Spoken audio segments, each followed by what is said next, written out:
No. Still? Yeah. Now? Is it okay? Am I? No, it's still echoing. Still echoing. Yeah. Don't understand why now.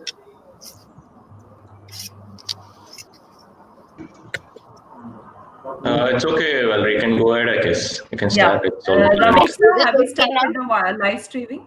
Yeah, madam. Yeah. Good Good morning all. to one and all. Welcome for our RYLA Techno Art RYLA program. This is yesterday we had one entire day for the RYLA session, and today we have a half a day for the RYLA program. Now I request Rotarian Valerie, President of Rotary Bangalore Kalyan, to give the welcome speech. Good morning to you all. And thank you so much, Anu.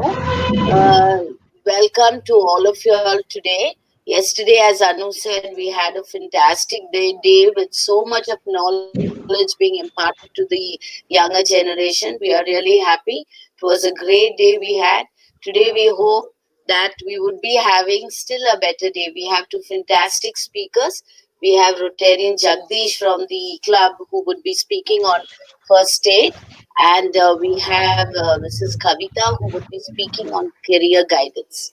So I think today would be really a great day, and all the students who are aspiring for new jobs, looking for bigger, greater, studies to take forward their studies and all, would really find this sessions very, very useful.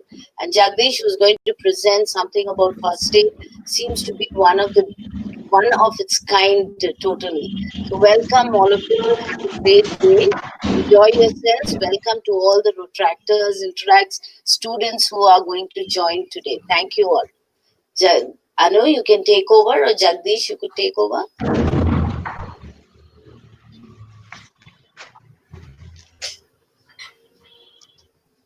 Anu, you're on mute. Yeah. Now I would like to introduce our first speaker for today's program, Rotarian Jagdish. I would like to introduce him. Rotarian Jagdish, the founder and lead trainer from Vidhi, an NGO, has completed his MPhil in public administration and has been into first aid care and emergency response training for last 5 years. And he has been associated with various organizations in emergency response management. Before that, he was into shipping industry in sales and marketing for 8 years in various companies in Chennai and Bangalore. He is certified from AHA, American Heart Association, in first aid training, and has attended around 20 real-time life-saving acts over the last few years during travel on roads, at workplace, at home, etc. He has led many emergency responder teams for physical fitness events such as running, cycling, trekking, etc., organized in different cities. He has trained around 2,500 people and are also involved in creating awareness programs to schools, colleges, general public, etc. on first aid care and emergency response to create a fully aware and safe ecosystem in our society. To add to his other personal capacities and passions, he is a marathon runner, cyclist, trekker, yoga practitioner, and biker. He has completed many trekking expeditions during college days in NCC and also a certificate holder in NCC.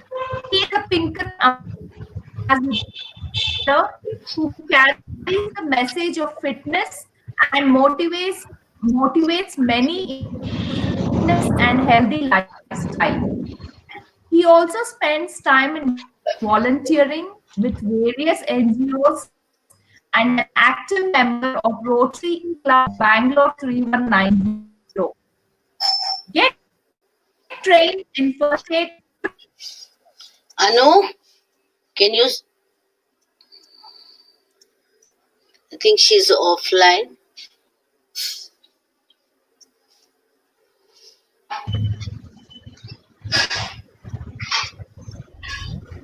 She's back.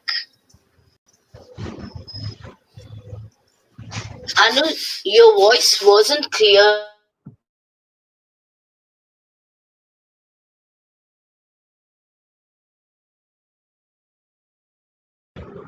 You're on mute. We are not able. Yeah, now we can hear you. I think if others all can go on mute when you talk, it will be clear, I guess, because there is a distraction when others are not muted. You want to go ahead, Jagdish? You did not hear his presentation at all. Should I repeat his introduction? I think so. Yeah. Okay, I'll go ahead. Yeah, request everyone to mute yourselves. Yeah.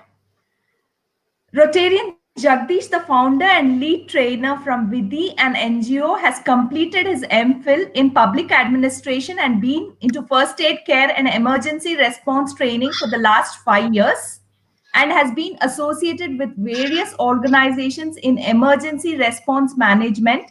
Before that, he was into shipping industry in sales and marketing for 8 years in various companies in Chennai and Bengaluru. He is certified from AHA in first aid training and has attended around 20 real-time life-saving acts over the last few years during travel on roads, at workplace, at home, etc. He has led many emergency responder teams for physical fitness events such as running, cycling, trekking, etc. Am I audible? Yes, go ahead. Yeah. Organized in different cities. He has trained around 2,500 plus people and was also involved in creating awareness programs to schools, colleges, general public on first aid care and emergency response to create a fully aware and a safe ecosystem in our society. To add to his other personal capacities and passions, he's a marathon runner, cyclist, trekker, yoga practitioner, and a biker. He has completed many trekking expeditions during his college days in NCC and also a C certificate holder in NCC. He is a Pinkathon ambassador who carries a message of fitness and motivates many into fitness and healthy lifestyle. He also spends time in volunteering in various NGOs and an active member of Rotary E Club of Bangalore 3190. He is the president of Rotary E Club of Bangalore. So get trained in first aid. Students, don't miss this session. Be good citizens. Become a good Samaritan. Save life during emergency. This is his motto. So over to our speaker, Rotarian Jagdish. Thank you, Rtn.Anu, for the brief introduction. I think it was very long and it was also repeated. Thank you so much. So first, I would like to confirm my screen sharing, then I will start the session.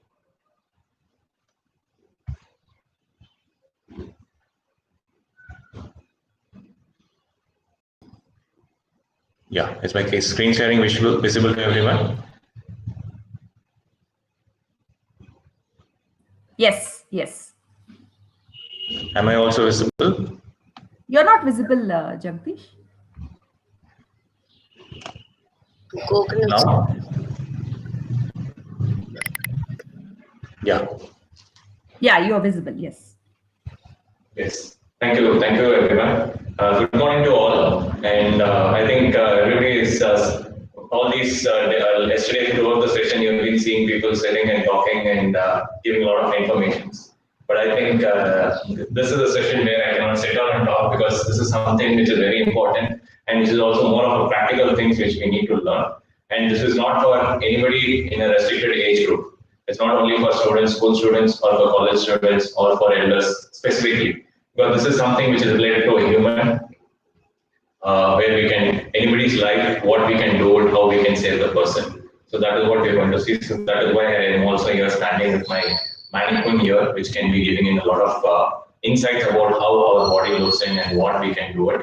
So we will be covering a basic things on first aid, which can be done in this quick time of 90 minutes, because this is a very vast subject and we do not want to rush up very quickly. And further to that, we can have a lot of more sessions specifically for first aid for getting into a complete. Our basic training usually will be around 3.5 to 4 hours for a basic first aid training, and advanced training program will be at 6 to 7 hours in a day. So that is how we schedule the programs. Can you everybody hear me? Jagdish, you're a little feeble. Something about your voice is not clear. Okay, now? Yeah, better. Yeah. Better? Yes, yes. Yes? Okay. Yeah, go ahead. So, yeah, thank you. So, this is something which is a life-saving skill which we talk about. It's not only specifically for any time. It can help in at any point of time at any person, which is something also more valuable that you're going to do to somebody else to save a life. Because saving a life is it's a gift that we get it actually. That is what we say. Because life is gifted by God first and by our parents. But the next thing is when somebody is in an emergency, the person who comes forward and helps will become the God for them, because it's something crucial at that moment where we are trying to do something good or something right. That is one thing, because many of us have the good intention to do it, but at the end, what happens? We don't know what to do it, or we might end up doing something wrong. So those are the things we would like to clarify onto this. So I would like to now move on to my presentation. So where we will take it to about the basic life support process and how what as a common man we can do it.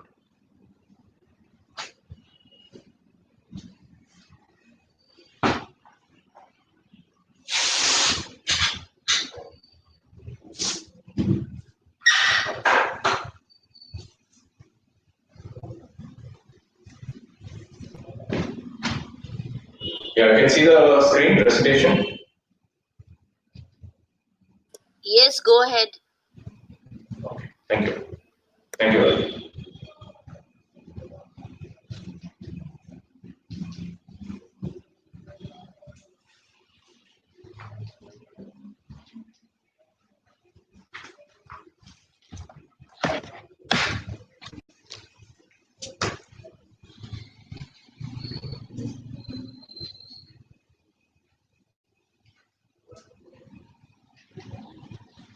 JD, I have an advice. You stop Yeah, your screen sharing so that we can see you on the bigger screen. on the bigger screen. Yeah. Okay, we can do that. Because you're screen sharing, that's why. Probably the paper could be lesser.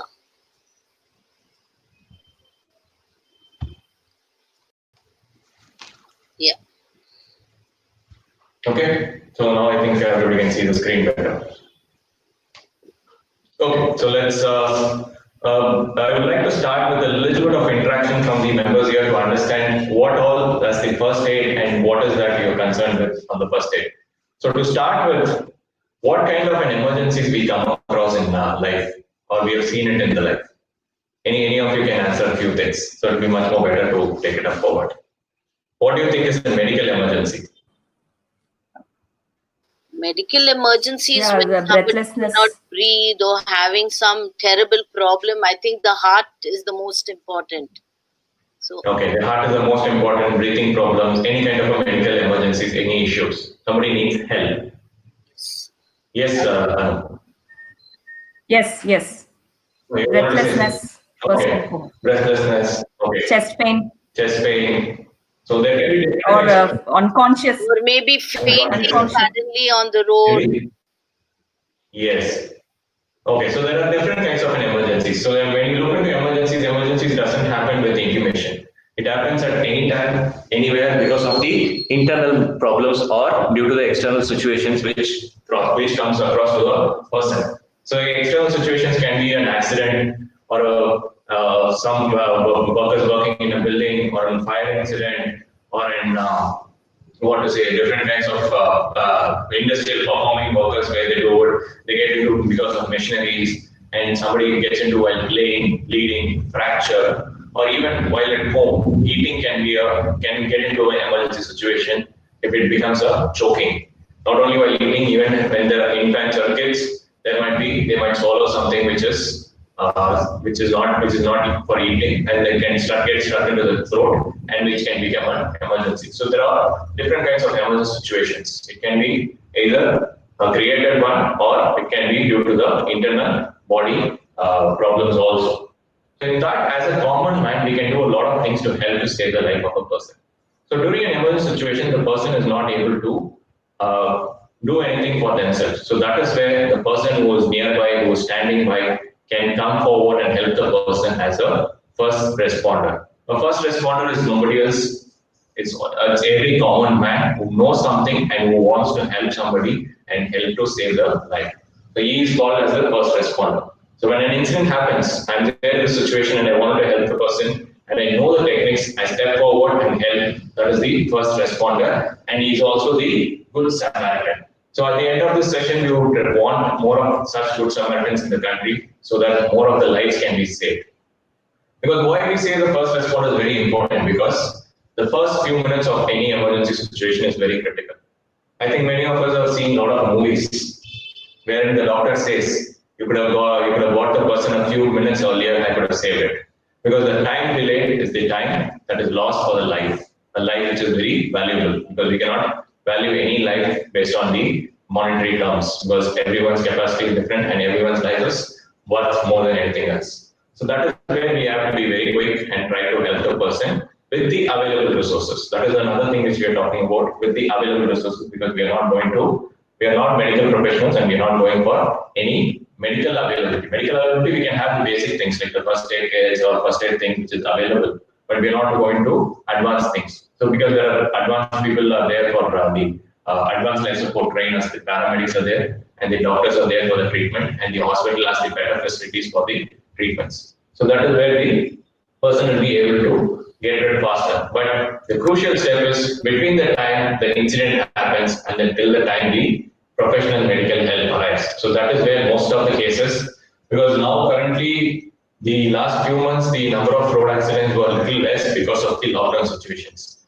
But when we take up the data of the last few years, the more of the deaths was because of the loss, because of the life loss from the road accidents and other emergency situations, wherein the help was not provided. Out of those cases, the majority of the cases was because the help was not provided. If a person could have been given an early CPR, his life would have been saved. If a person could have been given an early help during a road accident, a simple thing, it can be a bleeding. If the volume of blood in the body is lost, is reduced, obviously the person's condition becomes vulnerable. So that is where it can be a simple help as a first responder, but a great act towards a life saving. So when we look into this, we've seen different kinds of emergencies. Before we start, I also want to emphasize we are all first responders and we are not trained medical professionals, but we know how to help a person to ensure their vitals are stabilized. Vitals means something which is more important for a person to be alive. So when we also step forward and help, we will also need to take care of few things. First one is the safety of ourselves and also the safety of what we are going to do it. Because we cannot do this something in a haphazard way, because this is something which is all being structured and it is also something related with the life, either for ourselves or for the person whom we are doing it. So the AHA, that is the American Heart Association, which is the universal body for first aid training in the world, and has given a set of guidelines how to do it and what to be done in these situations. So we'll see that a little later. So before that, I will again stress on what all the do's and don'ts of a first aid person.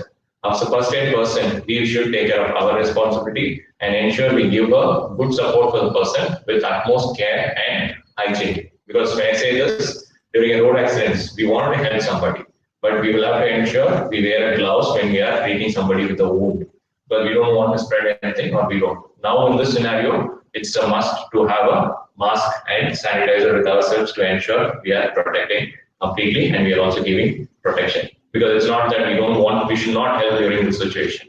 Because there are people, there are doctors, there are frontline workers who are still doing it with all the things. But we are only doing something to a person during an emergency, so that we can take care of our own precautions and then give the priority to the saving of the life of a person. And further moving on to it, next thing is, even if we are trained in, many of us have a mental block on the legal formalities, because when we help a person at road who goes unknown, or somebody during a on the way or at workplace, we get scared that we might get into legal complications.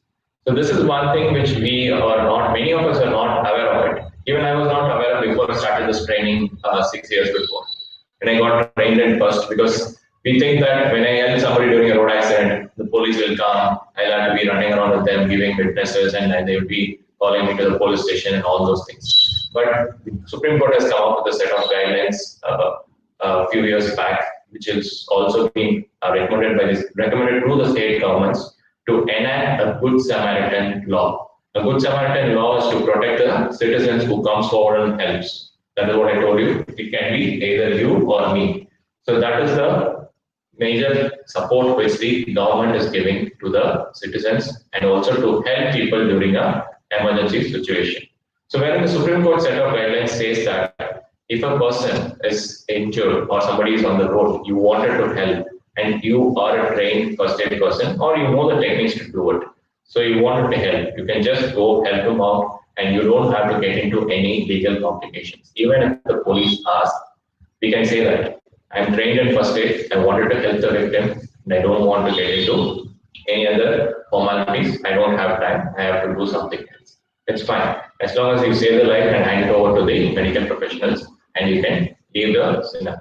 They cannot force you, because the guidelines, Supreme Court guidelines is there. And another word, the Karnataka government has already enacted the law also. I think very soon it is signed by the governor of Karnataka, and will be implemented, because it has been passed in the assembly.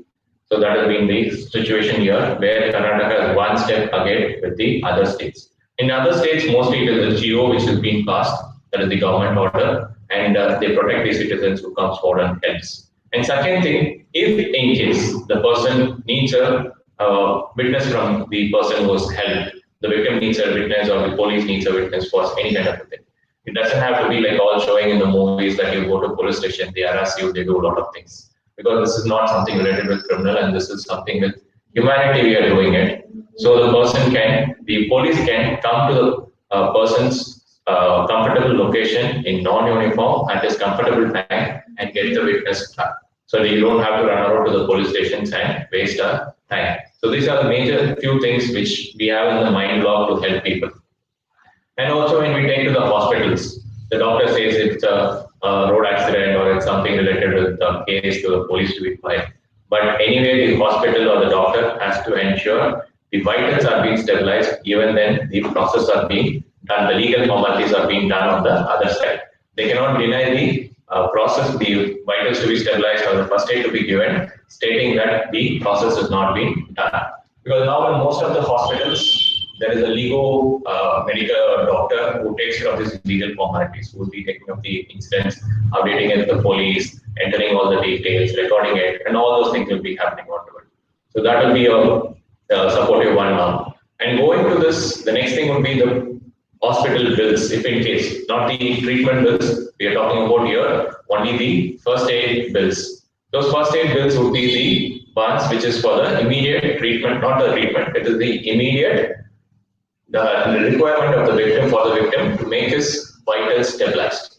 So that vitals are more important to be stabilized so that his life is being saved. The treatment is the secondary part of it. So in that case, the cost involved for the vitals to be stabilized for the first aid can be claimed from the government by the hospitals. The hospital has the provision to claim it, which is the cashless first aid policy, which has been enacted by the government of Karnataka first, and now it is there in the government of Kerala also. So where they have been supporting this on the forefront. So these are some of the advantages which the law has given to us to come forward and help a person. I think this will give a lot of freedom for many of us, freedom at least to come forward and help, which is a greater advantage for many of us to help a person during an emergency without any fear of law. So this is what something which I wanted to touch upon, because many times we are scared about the law and the life and the process to be done. So with this, we'll move on to how and what all we can do as a common man to a person to save a life. Like we talked about our Rtn. Valerie said breathlessness, chest pain. and Rtn also said breathing problems, difficulties. So all these are related to few of the things which are more important for our life. Because I've been talking about one term for a long time. I think it is called vitals. I've been talking about. So what does vitals mean? Can I have a response from any of you on what is vitals of a human body for us to be alive? For a person to be alive, what are the vitals? What do you think?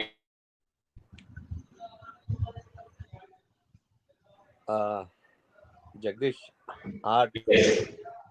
Heart. heart, Yes. Yes. liver, Heart. liver, Liver. kidney, Okay. Kidney. Yes. yeah, and brains also, I think. Brain. Okay. Any other answers from anybody else? Well, there is nothing wrong or nothing right in this case. We'll only have to see which is the priority. That is all. So don't worry about getting your doubts clarified also. Anybody else?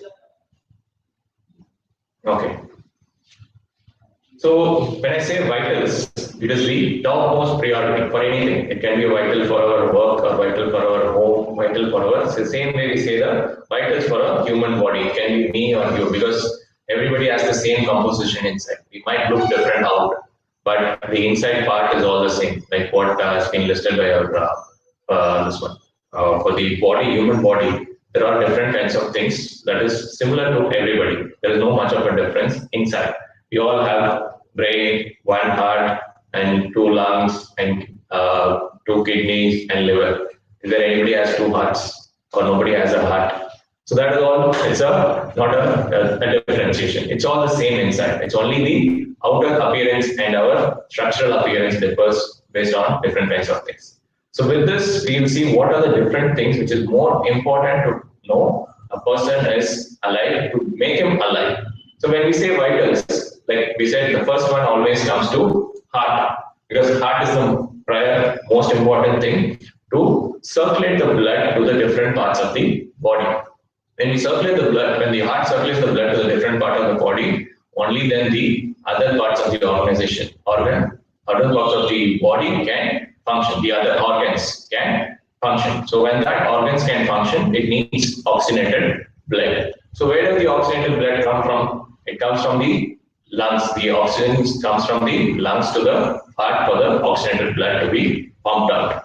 So how do we get the oxygen? We breathe through nose or mouth. Mouth also, because not always nose. Nose will be good, but when we need more volume of oxygen, maybe a person who is doing some physical activity or a person who is climbing a stairs, at that point of a time, the oxygen intake will be more. So in that time, we will use your nose and our mouth.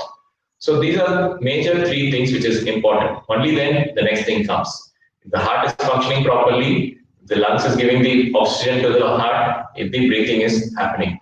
So these three things are more vital than other things because other things, even if it is not working for a few minutes or a few hours, it can be managed by the body or alternative can be done.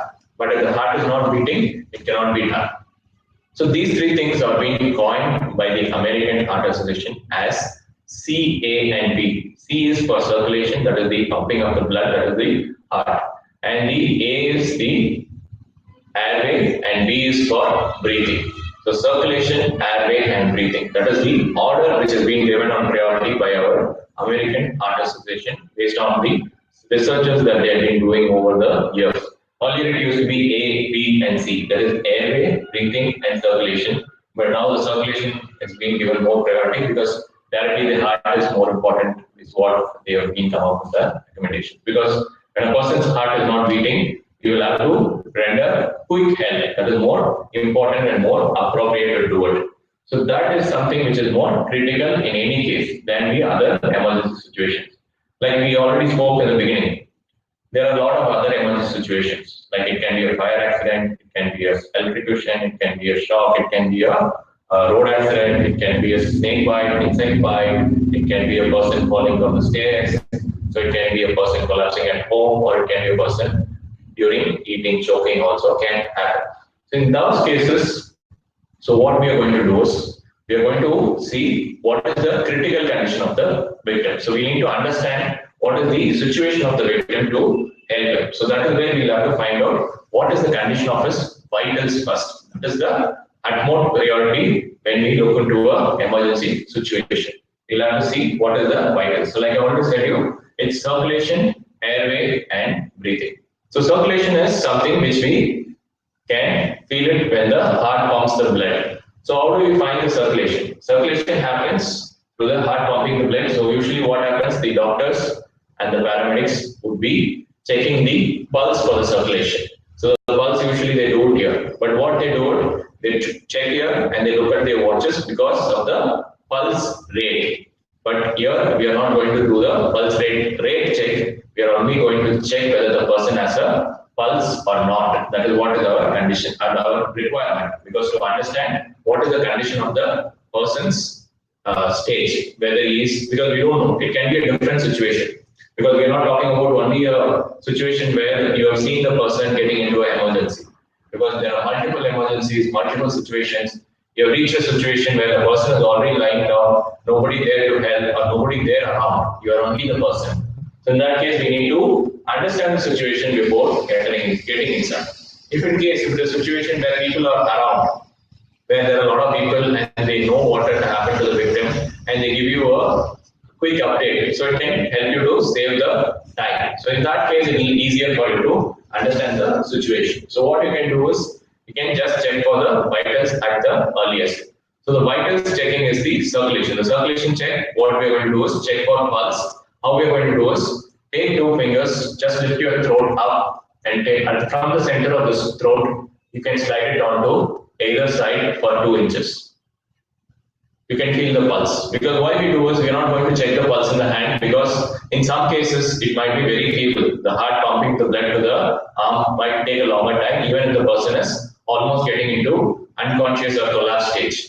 But this one is called the cryogenic pulse, which the heart pumps the blood to the brain. That is the faster. Because when we talk about all these first aid things, there is a term which is called a golden hour care. That is the one which we can give to the person. A golden hour care is not an hour, it's only very few minutes. Because from the time the heart stops pumping blood, within 6 minutes, the brain stops functioning. So that is more important, because if the brain stops functioning, then it's not easy to control the other parts of the body. So the body becomes not only the, that is what many of the science it says, people, the doctors produce a person saying that brain dead.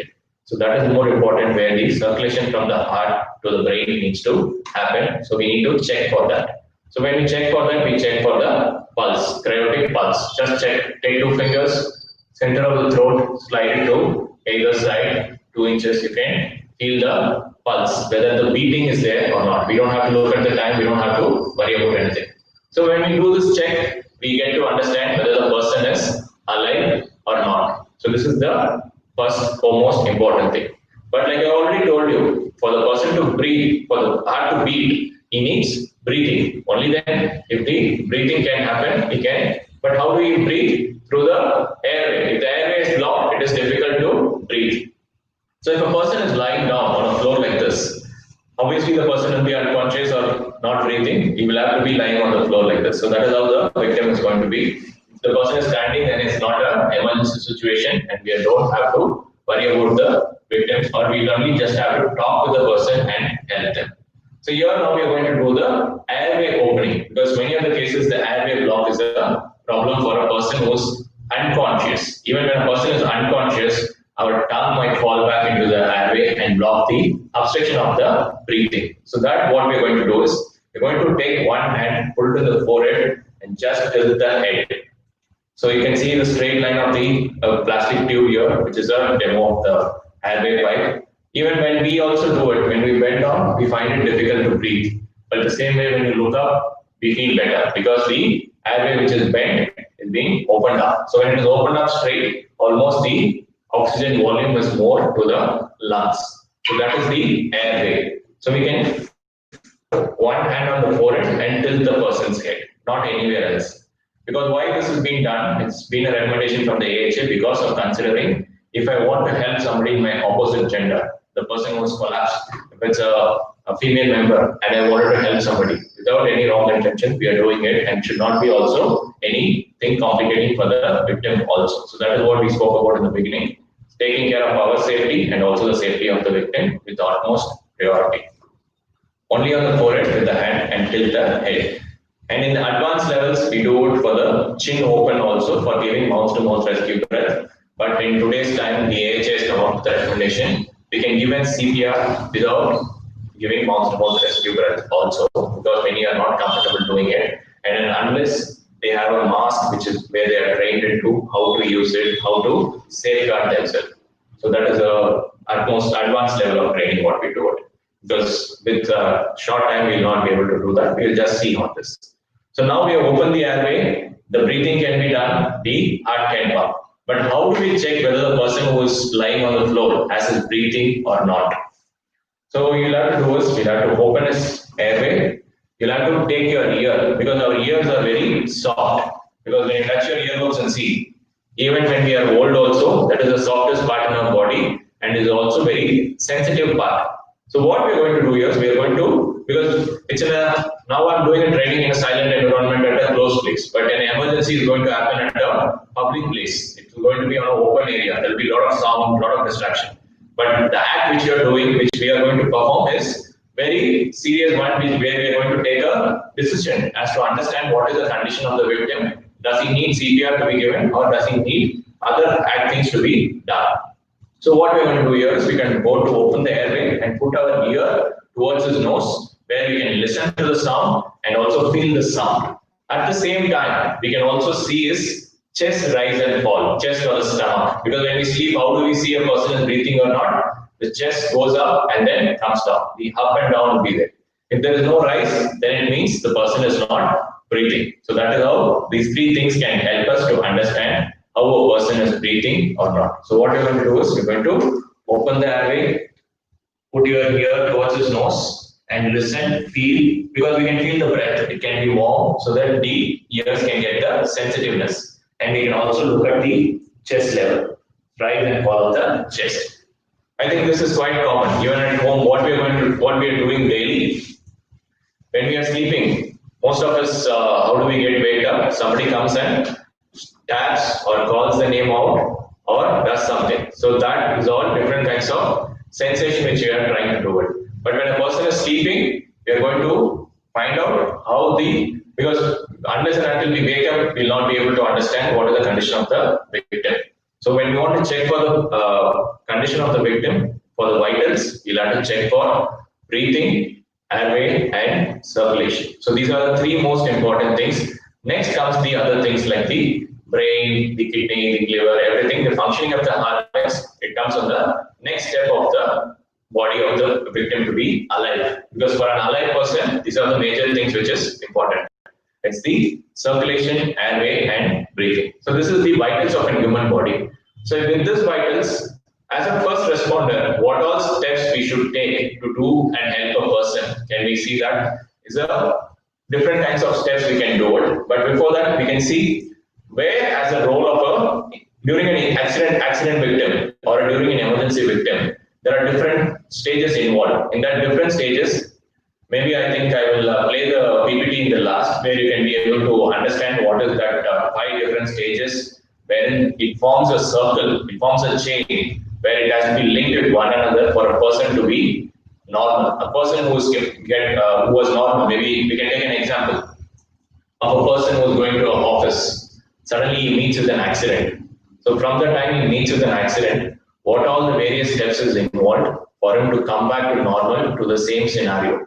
Like if a person who is going to office suddenly meets with an accident, he needs somebody to help because he's immobile or he might be unconscious. So that is where the role of a first responder comes in. So first responder, but what we can do is we cannot help completely because we don't have medical resources completely. So we'll have to intimate the ambulance service first. Always it's better to intimate. When we see an emergency, it's always better to call an ambulance. Ambulance is not only an ambulance number 108, it's also a national emergency number. Because 108, when you call in, you say that a person is under road accident, or a person is under fire, or a person is under into other complications. They will send you an ambulance to the location, but they will also intimate to the fire brigade if it is necessity. They will also intimate to the police to the respective location if it is necessary. Because it is a national emergency number, but we have seen it written in ambulances. So it is not only for ambulance. We don't have to call. That is all, because the time is very crucial here. It's only, like I told you, it's only the minimum is 6 minutes. But in some cases, it might be more also based on the type of injury or based on the type of emergency situation. But in that few minutes, what we can do is what we are going to see. So the first step in the chain of survival process. This concept is being called chain of survival by the American Heart Association. So the first step is activation of emergency system. So when we activate the emergency system, we know that the ambulance is coming. But by the time, we don't have to be quiet. We can do, as a first responder, we can do our duty. So that is the early CPR or the early care which we can give to the victim. So that is the second step. First is activation of emergency system. Second is early CPR or early help, we can do it. And third is, there is a red color box which you can see it in airports, in railway stations, in most of the public malls, in offices also. It's not the first aid box which I'm talking about. It is the AED box. It is the automated external defibrillator box which I'm talking about. It is the name itself says automated external defibrillator, because with the help of the automated external defibrillator, it is easy for us to do a CPR and get the person revived, because it is a automatic shock giving machine. So once we know that how to use it, it's automated. It's very simple to learn. It's only takes an hour to learn about that. So we will be doing that training in our advanced sessions also. So people who are interested to completely train on the first aid, you can always reach us for more better training into it. So where we put the pads onto the victim, it will automatically recognize the heart rhythm and advise the shocks. Everything is being all automatically done, programmed into that. The shocks is what we are talking about. We have seen in many of the movies where the doctors give these shocks. That is the manual ones. But here it is just an automated one. We place the pads, it will automatically do the work, and then we will only have to ensure we follow the guidelines which is being given or the instruction which is being given. So that will help the chances of saving the victim's life during a cardiac arrest by at least 50 to 75%. When we do a CPR, the chances is 50%. When we do CPR with the AED, the chances of saving the victim's life is 75%. That is more important. So now the first thing we did is we have called for the ambulance. We are trying to help them out. Then we have asked for help and asked for AED. So we do these three things is in our hand. Jagdish, can I interrupt? Yes, yes. Sir. Can you just, are you on your laptop? Yes, yes. Can you just press Control and F5 simultaneously so that you can come on a larger screen?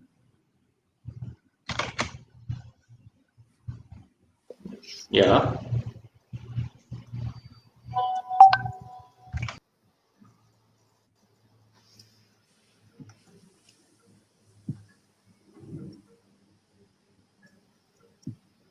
Yeah, because your screen is YouTube is small. not showing on YouTube. So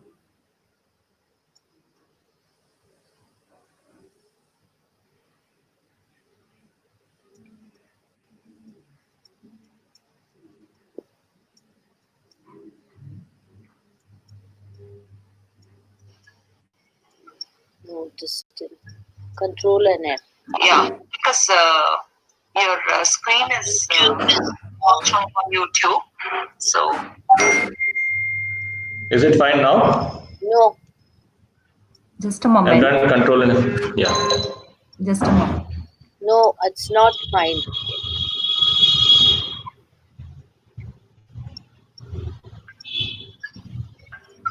No, just Control and F. Yeah, because your screen is not showing on YouTube. So Is it fine now? No. just a moment. I'm trying to control it. Yeah. No, Control F5 is taking me out of the Zoom, this one, Jitsi, and then coming back. Yeah, please wait. Control and F. Because your screen is not showing on YouTube. So Is it fine now? No. just a moment. Yeah, now? We have to wait because it takes 30 seconds later. So.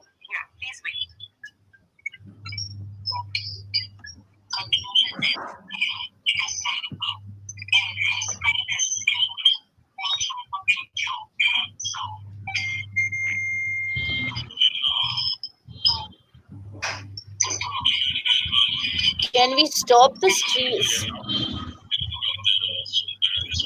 have to wait because it takes 30 seconds later. Anu, could we ask for stopping the streaming and then restarting it probably? Yeah. Now is it better? No. Jagdish, no. Okay, now Ramesh I sir, can can only you see it. stop the live stream and start again? Can we stop the stream?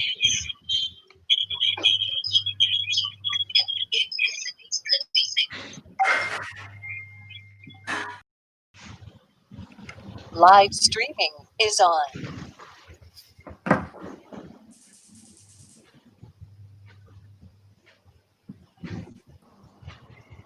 Viju?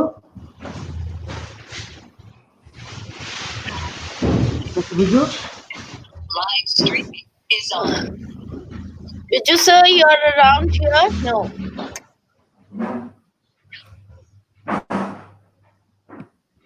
I'll call him.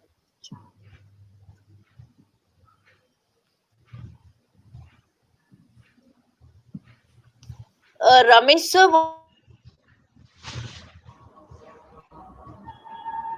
Please wait, madam. I will contact Viju.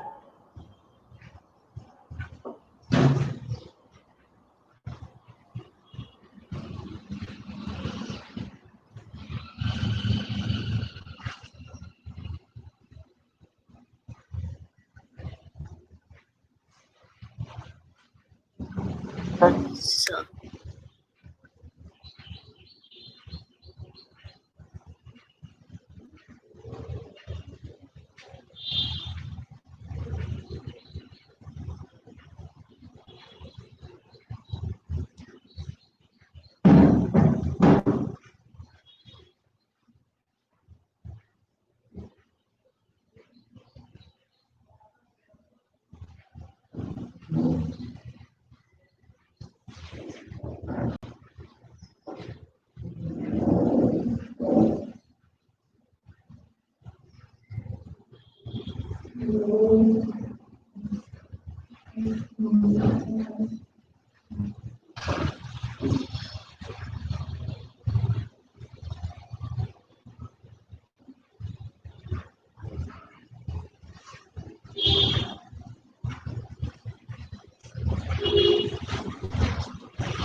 Request Jagdish to please wait. Yeah. Jagdish, I think because it hasn't come out well on YouTube, so I suggest that you redo the thing if you can, because Yeah. We'll recap it anyway, no problem. We can recap it. I have to check. I'll just a moment. I'll call Anu.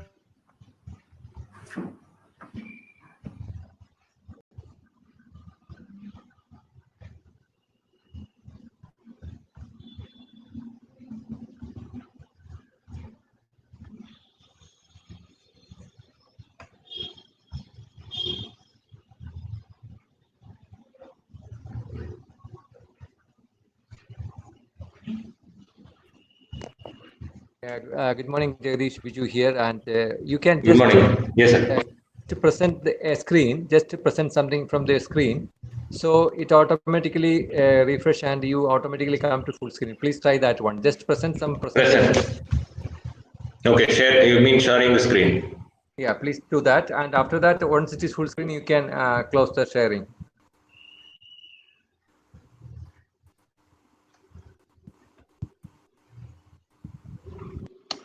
Yeah, is it fine now?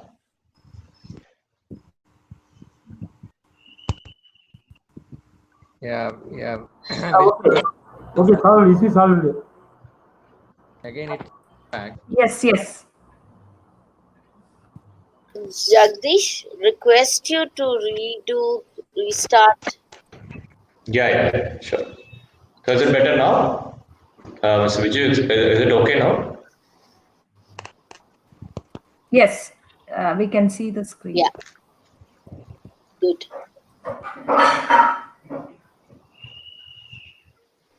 Please wait. Go ahead. Jagdish. Okay. Yeah.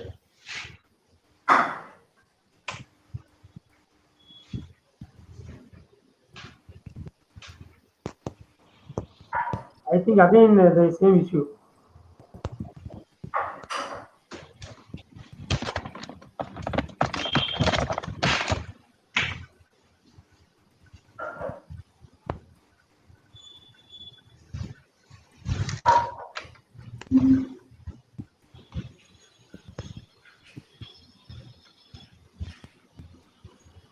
No, there seems to be a problem, technical problem. So I request all participants, how to press the wide mode. They can press the laptop, they have to press the W, key W, because it again go back to tile mode and come back to presenter mode. Every participant have to do. Sir, What we have repeat, to do, sir. Press the key W. So they should get a presenter mode instead of tile mode. Yeah.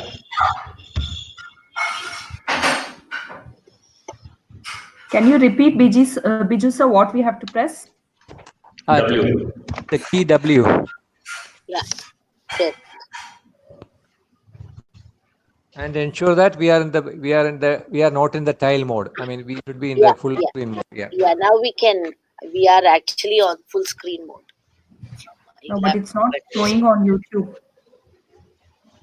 It takes a few moments, I feel. No? So all participants have to do that.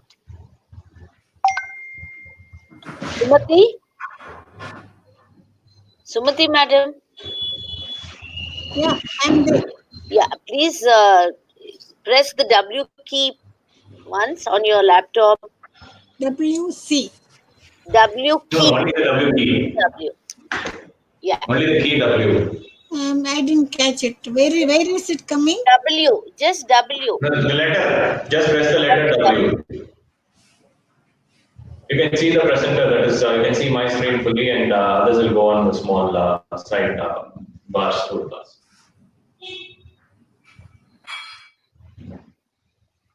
Request all of you to press W on your keyboard.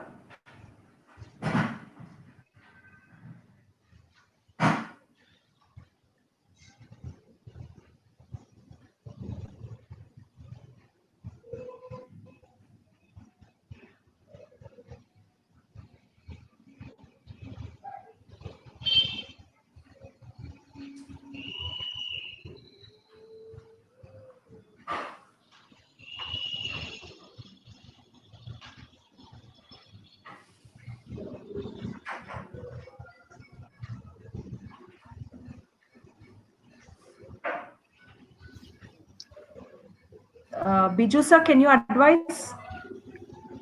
Jagdish directly. Jagdish. Yes, Rtn. So I think some setting may be on your laptop. Call Biju. No, mine is there in the full screen. I can see mine in the full screen as the W.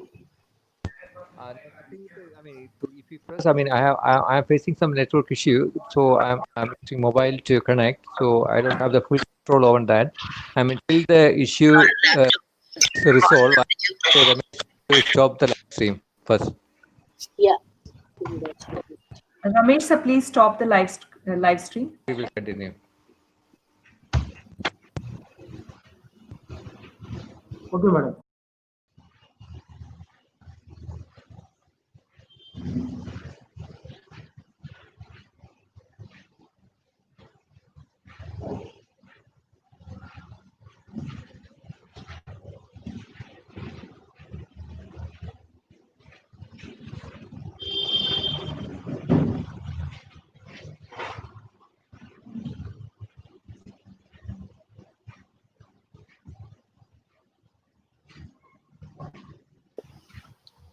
Jagdish, I think you need to go ahead. Is it fine? Yeah, please go ahead, Jagdish. We are not able to rectify that on YouTube. Please go ahead.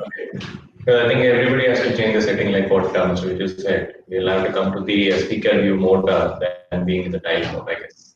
Maybe because of that. Okay.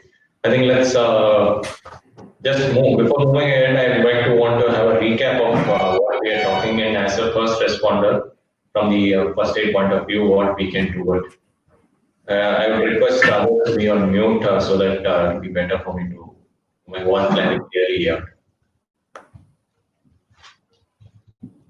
So we were talking about we are helping somebody who is in emergency situation. That is, we don't know what is the kind of an emergency. It can be any kind of an emergency at different places, different locations, or we don't know even what has happened to the victim. So we have to be ensure that we need to understand what is the condition of the victim first.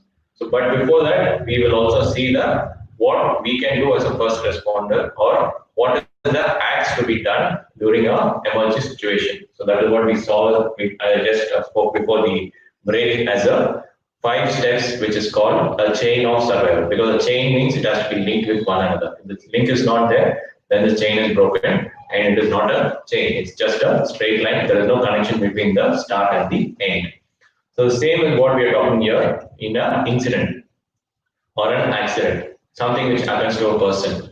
It is the condition worsening for him from the time the condition to come back to the same normal. So that we are going to connect with each other with various aspects. The first one is, as a first responder, we see any emergency situation, we just have to intimate the ambulance first. So we'll have to call for ambulance. That is can be done. So either we can do it or we can ask somebody who is there to call for an ambulance, because calling for an ambulance is easy for anybody to do it. And today's world, anybody has a cell phone and they can just call for an ambulance. They need to have any other facilities with them or any other training on that. Because we are trained a person, it's better for us to concentrate on the victim's conditions and check for his vitals and do the appropriate necessary steps rather than wasting the time on the phone. Because the call to a 108 will take a little bit of time, because they also need to understand the situation, the kind of problem which is there for the victim, and also the exact location, and sometimes track back also. If in case if nobody is available, we can do that also for calling the ambulance. If not, it's always better to get the help. So we are going to do is first call for ambulance during an emergency situation, then help the victim to do an immediate CPR if it is required. Only if it is required, it's not always.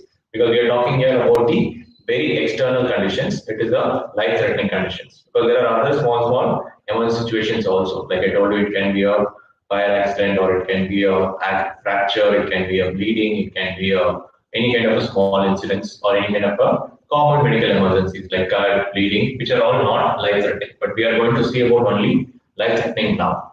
So there we are going to start with immediate CPR to avoid the brain death, because the first 6 minutes of the heart stopping to function is where the brain gets died because of lack of oxygenated blood.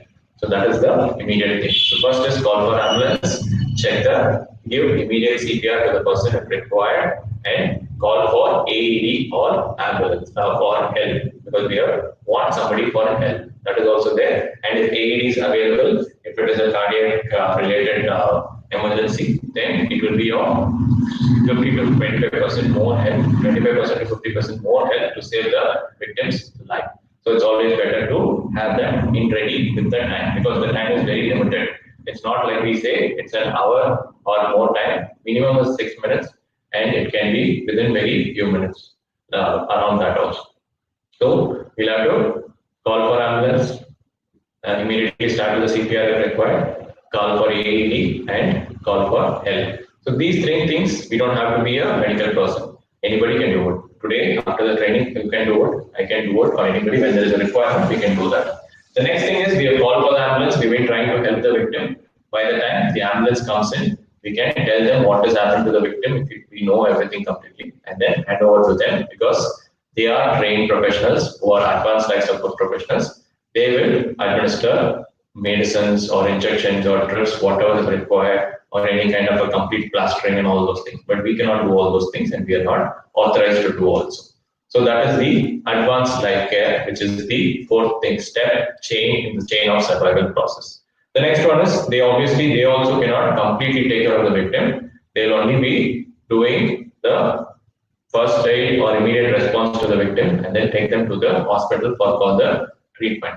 That is the post cardiac care treatment or post care treatment, any kind of a treatment which requires a multi-speciality hospital or a specialty hospital. So these are the 5 different steps which is involved during any kind of an emergency. So that is what the chain of survival, that is called the chain of survival by the American Heart Association, because only then our role as a chain of survival will help to save the life of the victim. Only then we will be able to help the victim. So that is where we are trying to save somebody's life, known or unknown to us, where we will be called as a good Samaritan. So I hope these 5 steps are very clear. I'll just play the PPT also in the last so that everybody can understand what are the 5 steps. It is the call for ambulance first during an emergency, early CPR, and early use of AED for getting the person recovered. Next one is the advanced life support, where the help comes in, and the last one is the treatment in the hospital, where the person who was going normally to office, who was met with an accident, after a few months goes back to the same normal to the office. So that is the chain of survival process. The gap between the survival is what this chain is going to help. If somebody is not there to help the victim, obviously that is where most of the time the life is being lost. Or even we try to help, if the ambulance doesn't come in time, then the life is lost. So that is why it is called chain of survival process. So when we are going to help the person during an emergency, that is where we are trying to understand what is the condition of the victim by checking for his vitals. The vitals, how do we check this? The vitals are circulation, airway, and breathing. So only if the circulation is there, the person is alive. If the circulation is not there, the person is not alive. Obviously, the circulation has to happen, the airway has to be open, and the breathing has to be happening. Only then the person can be alive. So what we're going to do is we're going to do it in circulation, airway, and breathing. Circulation can be checked with the pulse, but here we're not going to check for the pulse during a very emergency situation. We can directly check for the breathing. The breathing is there, then obviously the airway is open and the circulation is happening. If it is not there, then it is a problem. So that is where we have to start with the CPR. So when we check for, how do we check for the pulse? We check for the pulse with taking 2 fingers in the carotid place. That is the 2 inches on either sides of the center of the throat. So that is why it has been specified 2 fingers, 2 inches from the either side on the center of the throat. So if you can try it and see, you can also feel your pulse. So that is how we check for the pulse. Then we open the airway.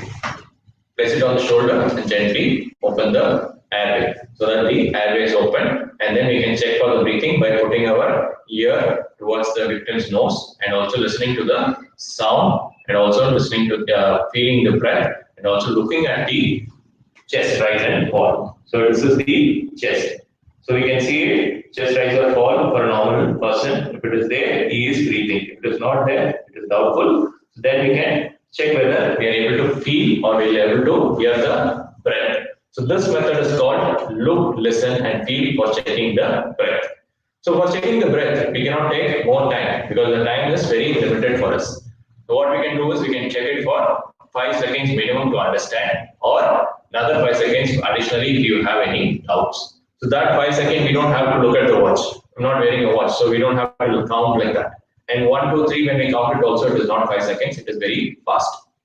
So we are going to count 1001, 1002, 1003, 1004, 1005. So only then the 5 seconds happens. You can look at the watch also, because when we count 1, 2, 3, 4, 5, it's hardly 3 seconds. So that is where the time goes up. So we'll have to say 1001, 1002, 1003, 1004, 1005. That is the 5 seconds to check for the breathing. So if in case, now we are checking for the breathing. If the breathing is not there, obviously there is no circulation happening. So immediately we will have to start with the CPR. So if the breathing is happening, then we can check for the pulse for a doubt if we have it. In case if it is not, then you can, if there is no breathing, we'll have to start for the CPR directly, because that is more important what we are talking. So when we talk about the CPR process, so CPR, it means something which is related to the heart. The full form of CPR is cardiopulmonary resuscitation. That is, the heart which was beating inside is not beating now. So we are trying to make it beat from outside to recover, because not all cardiac arrest or all because of heart problems or heart failures. It can be because of shock and other kinds of various things where the heart is stopped. It can be revived faster. But if the heart muscle starts dying, then the revival is tough. So that is where the CPR will help him to get the heart pumping from outside effort. That is what we are going to do it. So when we want to do a CPR, first we should know, because we are going to do something for the heart to pump. We need to understand where is the heart located, because the heart is located in the center of the chest. That we know it, but we'll have to give it in the right place. If we are not giving the CPR in the right place, then there is no point in giving the CPR itself, because the effect is not going to the heart. So when we say the center of the chest, you can look at this mannequin. So center is from here to here. We all know that it is somewhere in the center, and some of you can say it is in the left, some of you will say it is in the right. Any doubts on this? Where is the heart located? Can I have some answers? Where do you think the heart is located? Is it Left, left side, just below the shoulder. Left side, just below the shoulder. Okay. Any other answers? Is it in the center, or is it in the right, or is it in the left? Slightly left. I don't know. Slightly left. Okay, we have rotated now. Center slightly left. Center slightly left. You slowly came down from left to center to slightly left. Anybody else? Any other option? Because I'm giving 3 options. You can choose anything. This is only a choice. Left, center, and right. Because there are different things. Because that is why, because we need to understand what is our composition inside, because we don't know what it is. So the thing is, this is the center part. So when we say the center, the heart is actually located in the center, tilted towards the left or tilted towards the right also, because there are cases, around 2% of the cases in the total population which can have the mirror image of the majority cases, because the heart is 80% located in the center, and it can be tilted towards the left or tilted towards the right of the person. But that doesn't matter, because our tilt in the heart is not important, because we cannot understand with just seeing the person, or we cannot evaluate it from outside. It can be only taken by a scan, or through a echo can be done to understand where the heart is located. So the 80% of the heart which is located in the center is more important. That is, it is located in the center, tilted towards the left or right. So we are going to do the CPR in the center. So when I say center, from the center of the neck to the center is a center. This is a long area. We cannot do it in all the places. So here again, what we are going to do is we are going to take the V point. That is our rib cages where it is joining. That is the V point. 2 inches above the rib cage's V point is the heart located. Or we can draw an imaginary line between the nipples. The center of the place, the chest, is the perpendicular point is the heart's location. That is where is the heart located for everybody, tilted on the left or tilted on the right also. So this is the location of the heart, because for us to do a CPR, we need to understand where the heart is located first. Because we cannot just like that do it for any place where we are not going to do a protective one and is not going to save the life also. So what we're going to do is we're going to now try to do the CPR to the center of it. So now we have located the heart in the center, but how deep is the heart for an adult?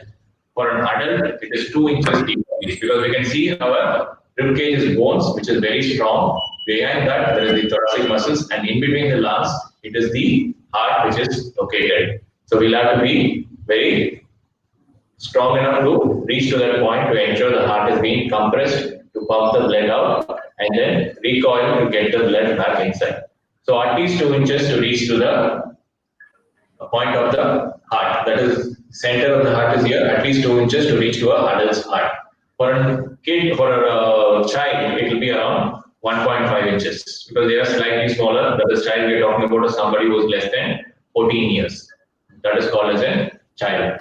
For an infant, it is completely different. Infant is somebody who is less than 2 years. This is not the same process we are going to do for infants, because the infants are very small in size. So that I'll cover in the last stage.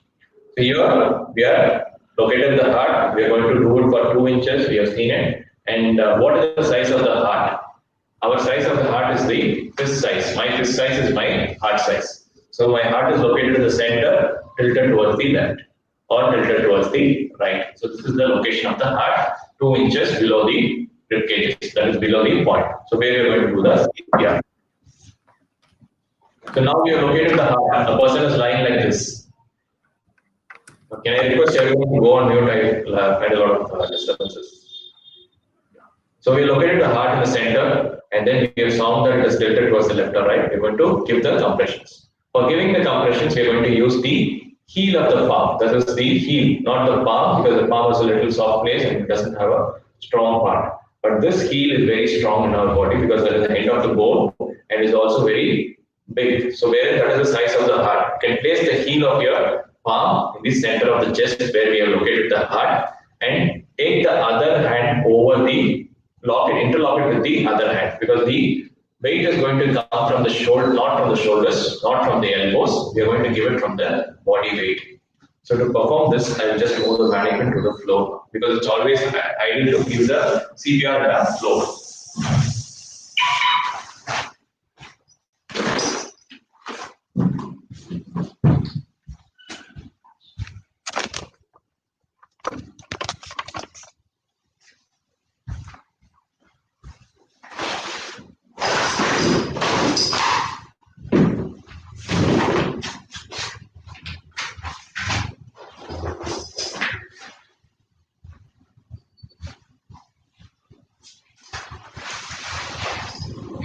So everybody is able to see me now?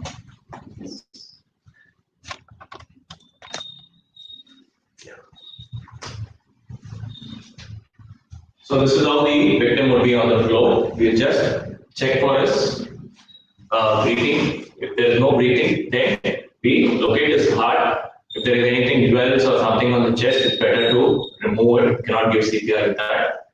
And B point, 2 inches from the B point is the heart located. Place your one hand, whichever is stronger, right or left. Interlock the other hand, and you can see my position, how I'm there. I'm kneeling down just few inches away from the victim. My one knee is on the shoulder joint, the other knee is towards the waist. That is where we can give the effort completely to the victim's body.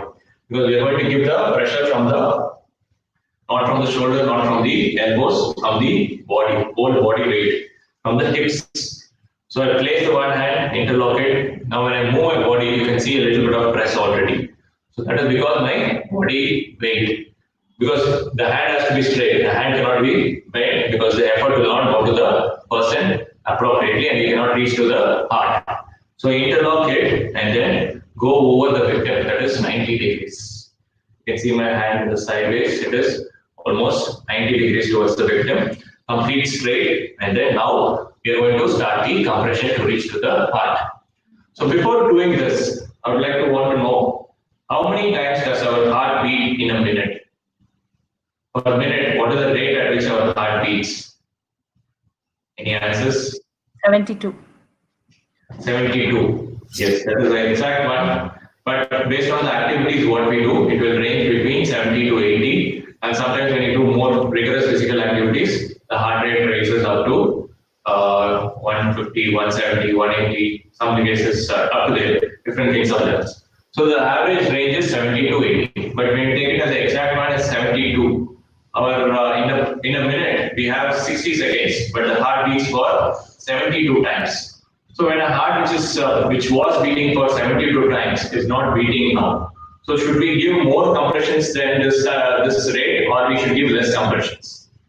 We should give more, right? Because the heart is beating 72 times. Only if it gets more than that, it will be easy for it to revive back. So that is what the American Heart Association recommends, saying that we should give at least 100 to 120 compressions per minute. That is the rate which we are talking about. It means 120 compressions per minute.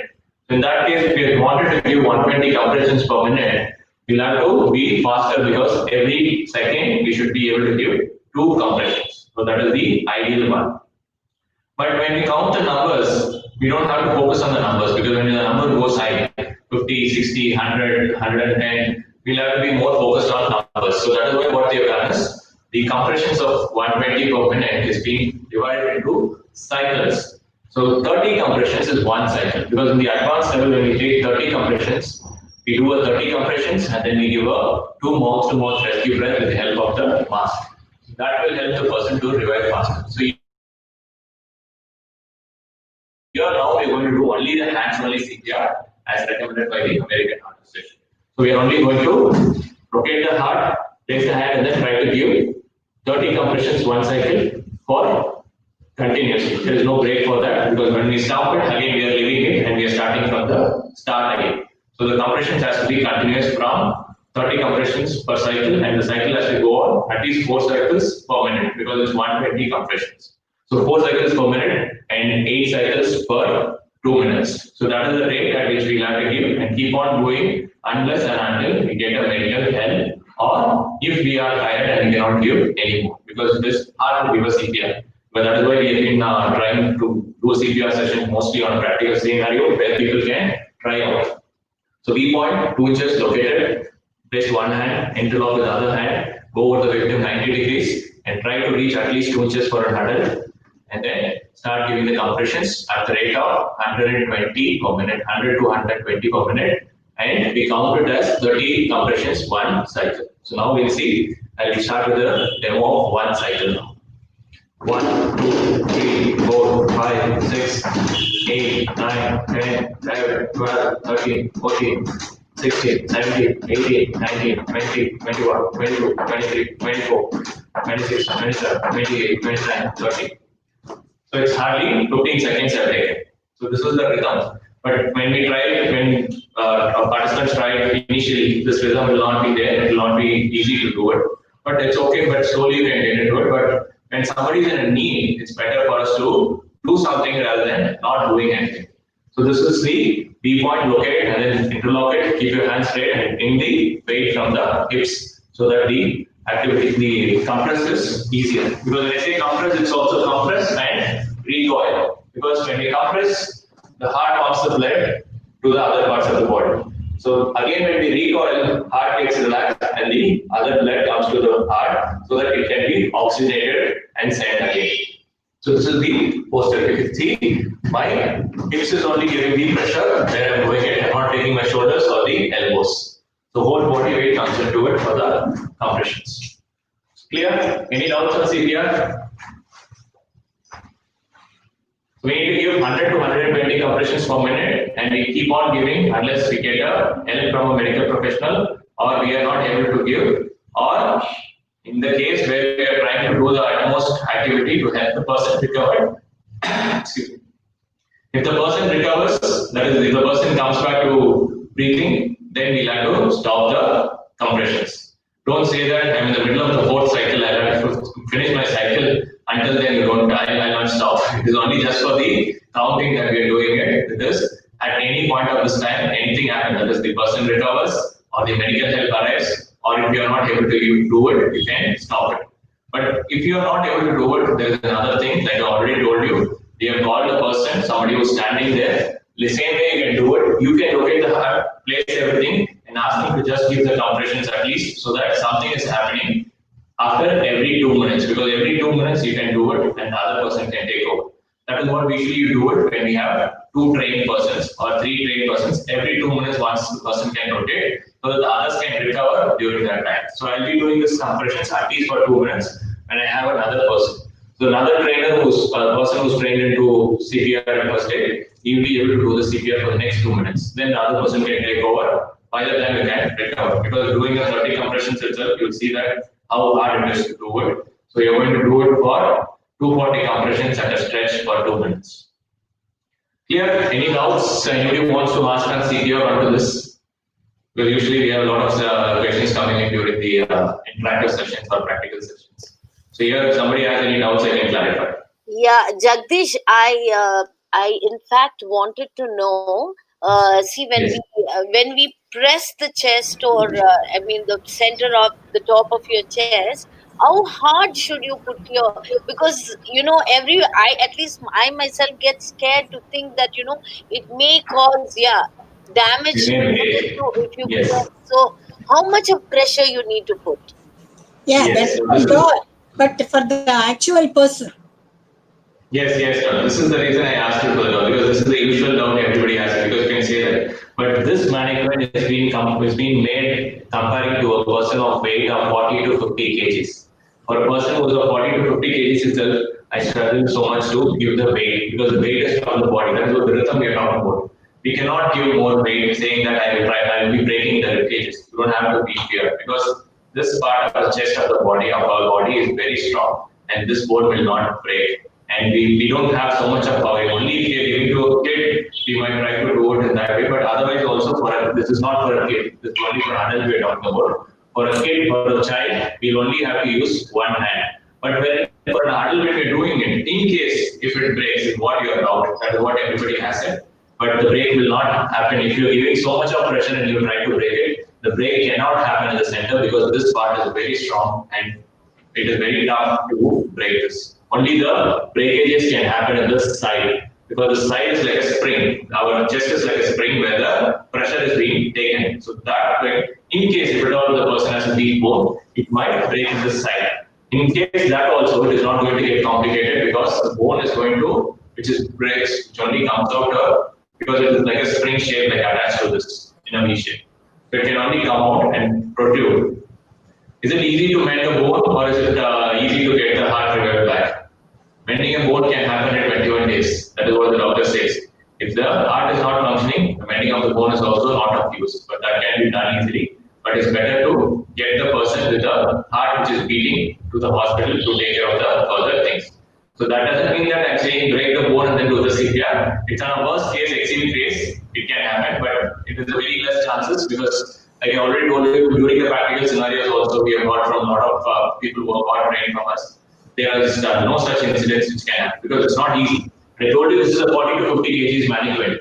When I'm 60 kg, 70 kgs, so the efforts which I have to put for a person is more. That is like, it has to come from the body fully, and I cannot completely easily so break the bones. It will take a full effort. So, but we are not here going to kick the person, we are only going to give the compression and then recoil. So you can see that 2 inches deep, that is what the pressure value which you are going to do it. 2 inches deep is like this, and then come back. Just this, and then, so from the hips you have to control it. That is the way we can do the CPR. Clear? Okay, clarified the Clear, Jagdish. The reason why I asked you this is because recently in a school, there was one boy actually who was playing football.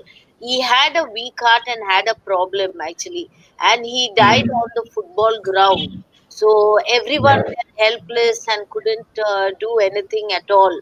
So the reason was that school children also, it's not just for the elderly. It is even young children also have issues also. Yes.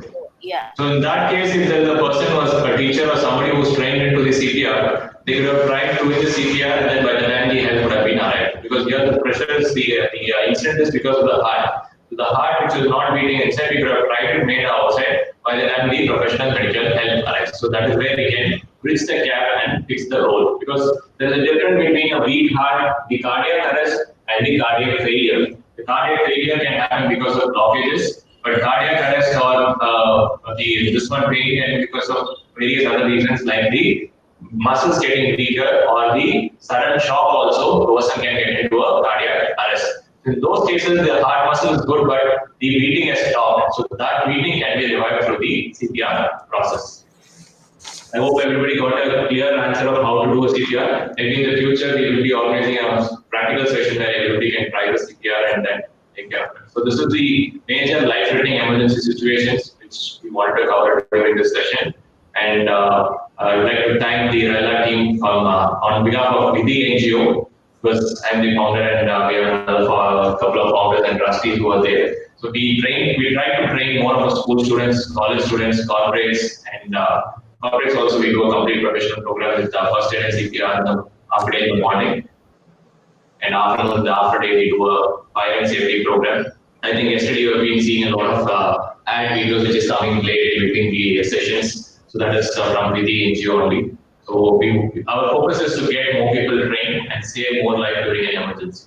That is it. And thanks for the wonderful opportunity. And over to Rtn. Anu, Any doubts, if you have any clarifications, you can please ask me. Here also, I can. AJ Anup wants to say something. Yeah, yeah. Good evening. Sorry, Jagdish, I would like to interrupt. We have our Assistant Governor, Rotarian Anup Agarwal, who is the AG for our clubs, the Rotary Orion Gateway, Rotary Shobhan Sandra, and Rotary Chimney Hill. I would request our Anup sir to come and just share his views on this RYLA program. Anup sir, please go ahead. Good afternoon, Rotarian AG. Good morning, everyone. I bring greetings from our District Governor, Rotarian Nagendra Prasad, and First Lady Meera. Yesterday also I saw the program, and it is a very, very meaningful program which is organized. Congratulations to the organizer, Orion Gateway and Rotary Kalyan, and all the participation clubs. In fact, yesterday I got some education from the talk in the morning, in fact, that compete yourself. That was the motto and the theme which I carried in my mind and heart, that if we compete ourselves in any field, any education field or any part of life, then we will be true to the life instead of competing to anybody else. And that brings the self-discipline. So I really congratulate. And just now I saw this heart procedure in the emergency. It's a really educative. So this program of multi-district RYLA is really meaningful and educative to all, not only the students, but all age of people of different sectors of the life. And this is really touched my heart yesterday, that compete yourself. Just now there was a question by that if you press the heart so much, then the weight will be there, and how beautifully answered by Rotarian Ramesh Kumar. So this is the thing which educate every part of the life which we doesn't know.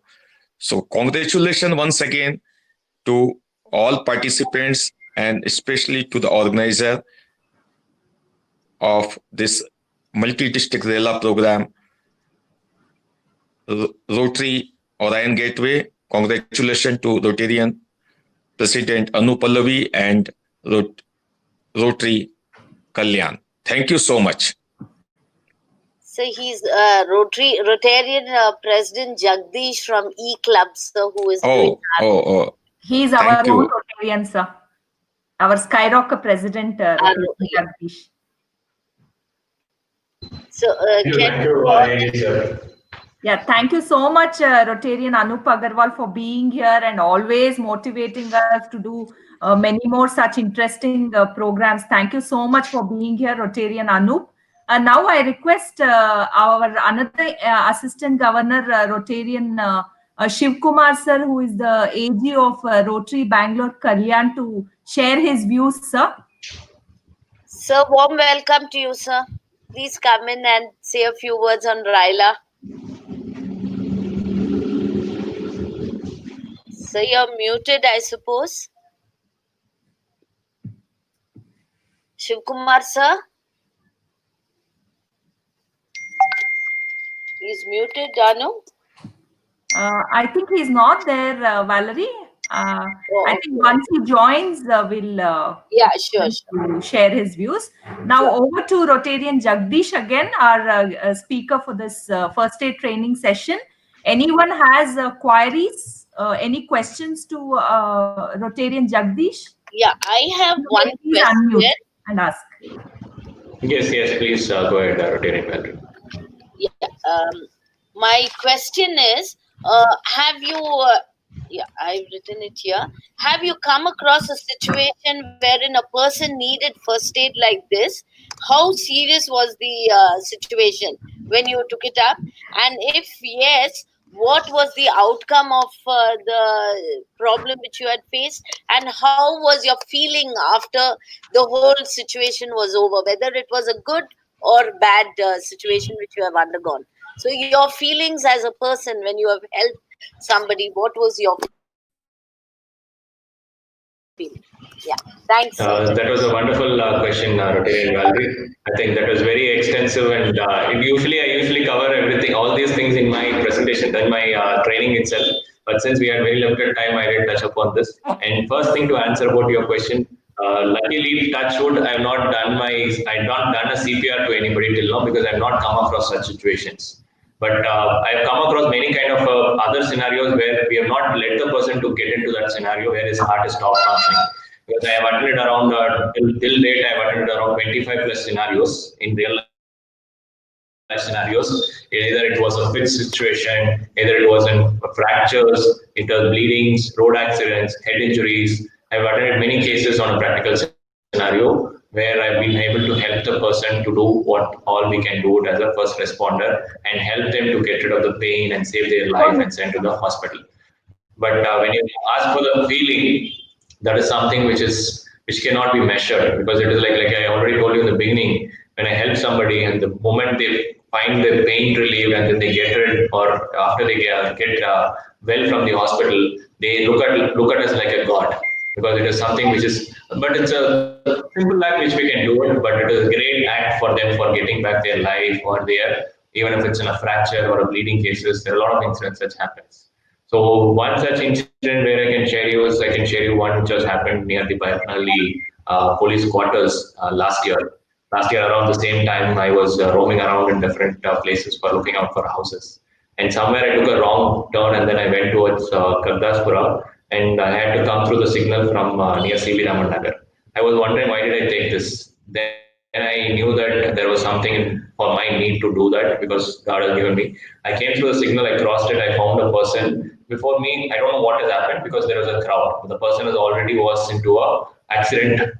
He fell down and there was an accident. So, but I didn't know what happened. By the time I went, obviously, today in the last 6 years since I got trained in, anywhere I see a crowd, I stop it, even if it is somebody handling it or something is happening. I go to check out what has happened to the victim or what can I be of help. So that will be my first thing.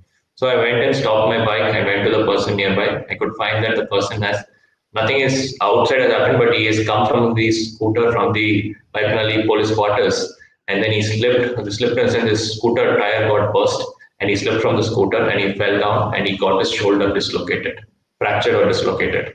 So then that was the scenario, and he had his two kids whom he was taking to the school. So there was they were also completely there was a small girl child of 8 or 9 years old. She had a little bit of bruises and she was completely scared. So in that scenario, the first thing is we try to ensure we give them the confidence because they are in a shock. So we give them a confidence. And next thing is I called an ambulance. Like I already told you, there were people around, but since it was not a much major thing, I immediately tried to call an ambulance. But unfortunately, the ambulance was not available in this location. But I kept the phone. Immediately next, within few minutes, I got a call from the police station, the nearby traffic police station, asking, "You said it is an accident. Where it is? What has happened?" I said, "This is the scenario. It is not anything related to third party, and the person is also okay. We are just waiting for the ambulance, and he is also a police official." So I said, "Okay, fine." Then they kept it. Then again, I got a call from the ambulance. The ambulance reached out to me asking for the location. But before the ambulance reached in, we could talk because anyway the person was fine, conscious, but the pain was there. My first priority was to take care of his pain. So I just wanted to do what I can do for a sling to ensure his pain, his hand is not being moving or immobilized. That is a major thing we do it for a fracture. So we ensured that we tried to make his hand stable in a position. What he was wearing a shirt. That was very easy for me. Just open two shirt buttons and put his hand inside and rest it on it. So he was relieved of his pain because we didn't have anything else surrounding to help him much more better. And then we had a little bit of cotton and antiseptic liquid where I could clean the wounds which he had and also clean his daughter's wounds also. And then by the time we also connected with another person there to call his relatives from the house. So they came up with the car and then we put them all into the car and then they were left to the hospital. By the time the person, the last man, he got into the car and then I closed him and gave him the things. We were in a crowd. He was looking at me, he was looking for me. He looked at me and he said, thank you so much with so much of pain. So that feeling I cannot compare with anything else because that is where we serve as a God to them, but it is a simple act for us to do it. So that is where life saving becomes more important for us. And this is what I think it will answer everything of your questions, I guess. And luckily, like your water said, the CPR Yes, sir. chances is not come, but if it comes, it can be somebody's life. It can be a known person also. At that time, I should not be panicked. So that is where. But we cover a lot of things because this content has a lot of things to do with. That is why we usually say that it takes a 4 hours training, a basic program. So anybody who's interested to have the other things to done, how to do a sling for a fracture, how to compress for a bleeding, how to do for a head injury. So all these things we can take it elaborately. But this is a most life-saving skill, so that is what I thought I'll cover it within this limited time of 90 minutes. And thank you so much to everyone for this opportunity. Thanks, Jagdish, Rotarian Jagdish. Request that you leave your email ID, phone number, and all that available. If anybody needs you for some training, probably we could get back to you. Yes, we have the video which Please is share showing your up, right? screen now. Yes, yes.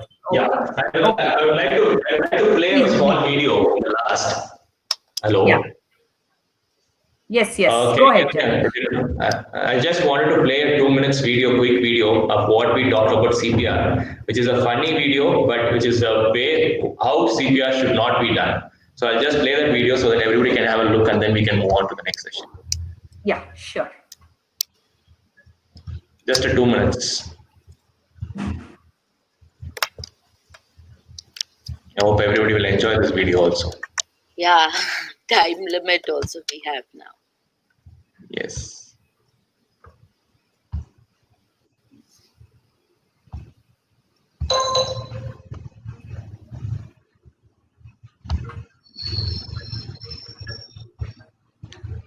Is there a sound? Can you hear the sound? No, audio is not. We are not able to hear. Just a minute.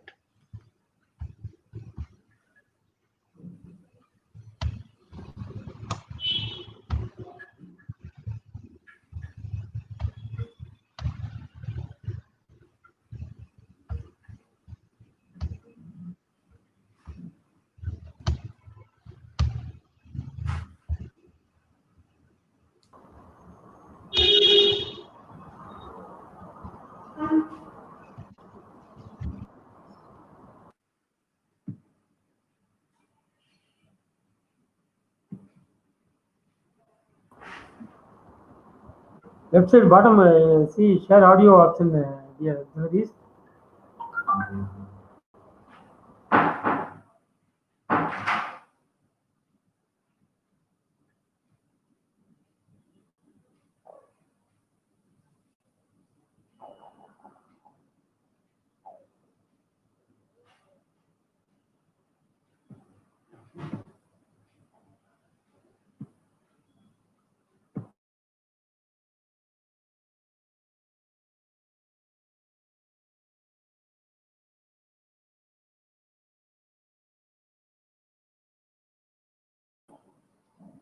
We can't see Jagdish. We are not able to see the screen.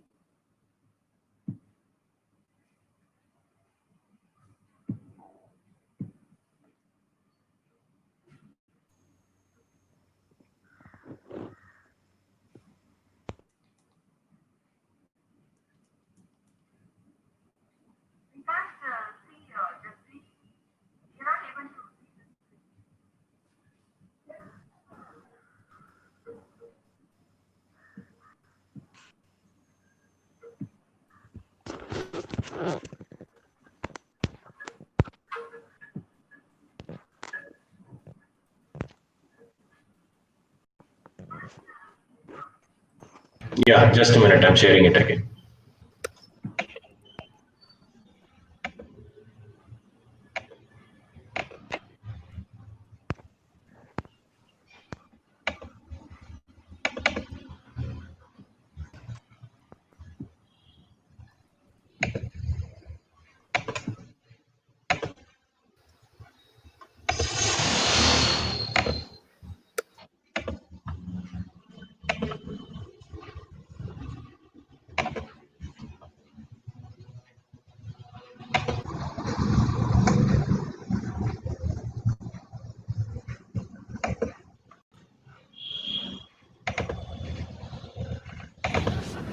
You able to see it now? No, sir. No, The no. video? No, Jagdish, we are not able to. Okay, just a minute. So what we can do is probably keep it for the end. Can Yeah. Madam Kavita come in and probably Yeah. finish a session? Then we can keep it to the end also. So this was just a video of how we should not do it CPR. So that's why just a funny video. Thank you all. Thank you for the time. Over to Rtn.Anupallavi. Yeah. Thank you so much, Rotarian Jagdish. Your video just showed that we should not do something which will become dangerous, especially for the students. Don't follow anything without having knowledge. So you should all contact our Rotarian Jagdish for a first aid training, where you'll get a training in person. You'll be able to understand everything about first aid training. It was really a very engrossing and a very informative session, and you really showed that we all have to become good Samaritans. And we did learn a lot about first aid training, and very soon we'll have a live physical session of this first aid training. Thank you so much, Rotarian Jagdish, for being here and sharing the knowledge. Thank you once again on behalf of all the students and all the faculties, all the presidents, and all who are watching here for this such a informative session. Thank you, Jagdish. Thank you so much. Thank you. Thank you very much. Yeah. Now we'll go on to the next session, that is a career guidance program by Ms. Kavita Agarwal. And I would invite Rotarian Sumati to introduce our speaker, Ms. Kavita. Yeah. Thank you, Anu. Good morning, everybody. All the participants, I'm sure you have been learning so many things. You are at a crossroad junction, especially the 10th and 12th students are always standing at a junction of the four roads, wondering and confused to know which road will lead them to the successful life. To get their doubts cleared, we have today with us Mrs. Kavita Agarwal, a counselor and psychotherapist practicing for past 5 years in the field. She is the founder of Disha Counseling Center, a startup based on the fundamental counseling paradigm, man is the medicine of man. Well, man can cure himself. That is the thing. And she has completed many other courses other than MS.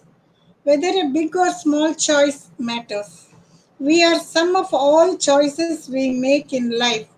Children always on the wanting to know which is best for them. Over the period, it used to be the father's profession children taking up when they grow up. But our Kavita Agarwal has got a different idea. A certified career counselor being, she believes that career is an extension of life, integral to culture and art, the ways of living, and helps children to make an informed decision. Here we have our Kavita Agarwal.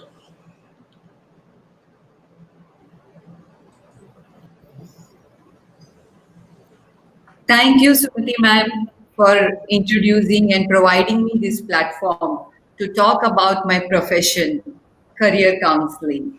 And it was very wonderful listening to Sorry Rotarian. to interrupt, ma'am. Please You come switch on your video. come on video, so Yeah. that everybody get a chance to meet you. Hello, can you see me? Yeah. Yeah? Yes. Now you're gone off again. Okay, so listening to Rotarian Jagdish, it was such a wonderful and informative talk. You know, he almost has an angelic presence who will not cooperate in others dying. And that's the power of first aid and paramedics. So Thank you, Sumati, for the introduction. Good morning, one and all. I am Kavita Agarwal, and I'm going to talk about why career is the biggest asset of life and what all goes into career preparation. See, getting information as to which career I have to take, which colleges offer, I think we are flooded with information on net these days.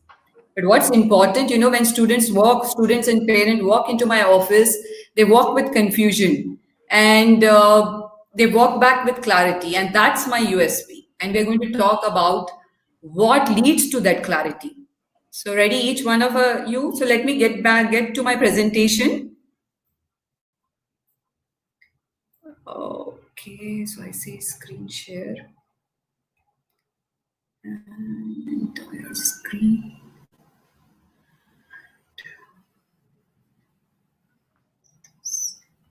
Yeah. So Anu, can you see the presentation?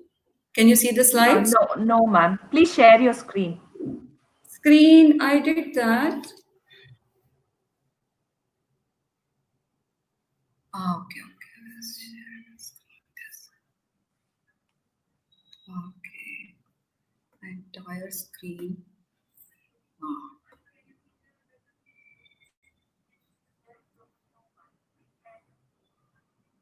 Yes. Now can you see, Anu? Yeah. Can you go on a full Yeah.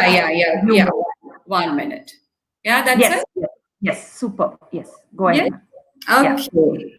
So let's get started. Students and parents. I generally believe that career is a family affair. So if parents are there around, let them be around. So the model will help each one of you to understand what all goes into career preparation. Okay.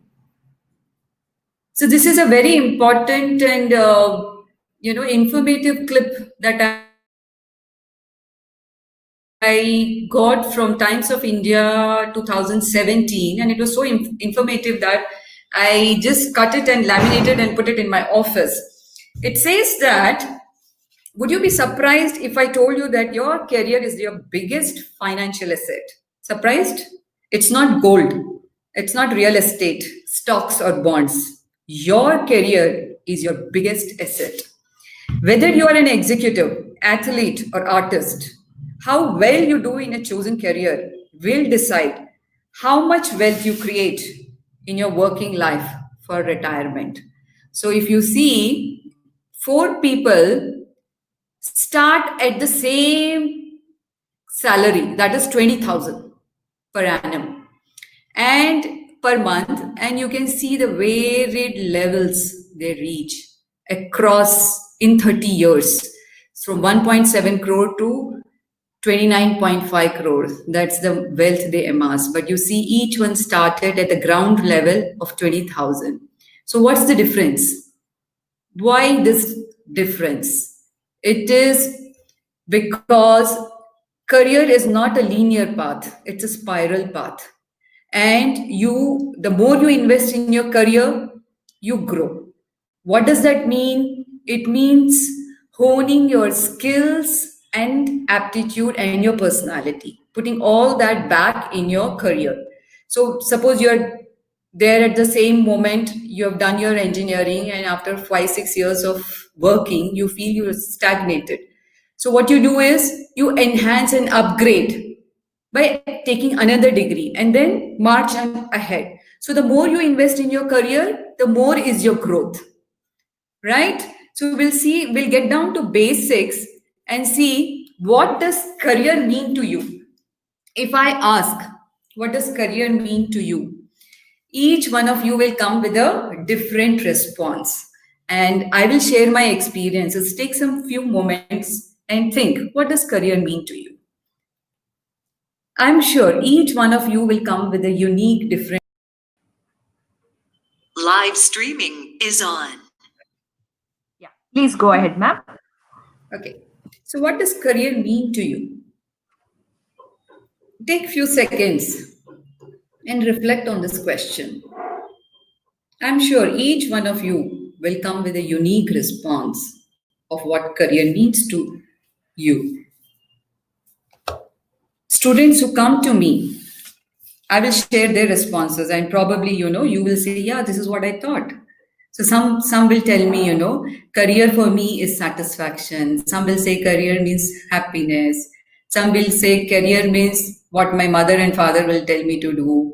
So I get varied responses.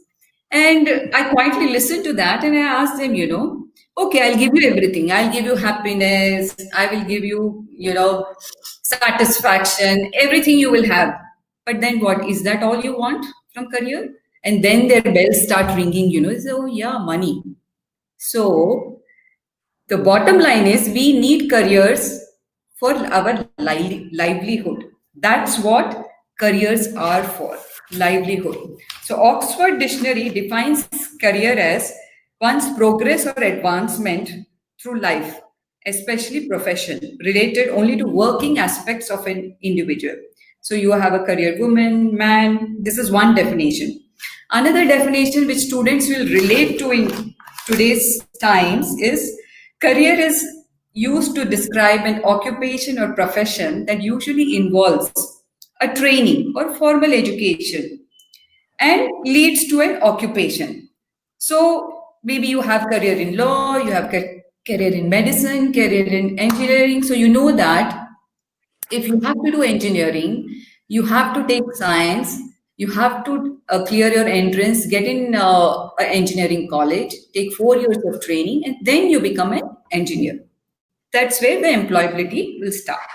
I here at Disha believe that career is nothing but extension of life, integral to culture and ways of living. This is very important. Staying in India, we can't have a Western attitude because Western culture is very different. They're there on their own. So, engineer, doctor, lawyer, from the very day one, we all become eligible to this eternal question from our well-meaning parents, relatives, friends, and teachers. And what's this question, students? And I'm saying in our culture, in India, it's from the day we are born, What's that question? Can anybody guess? Yes, that's right.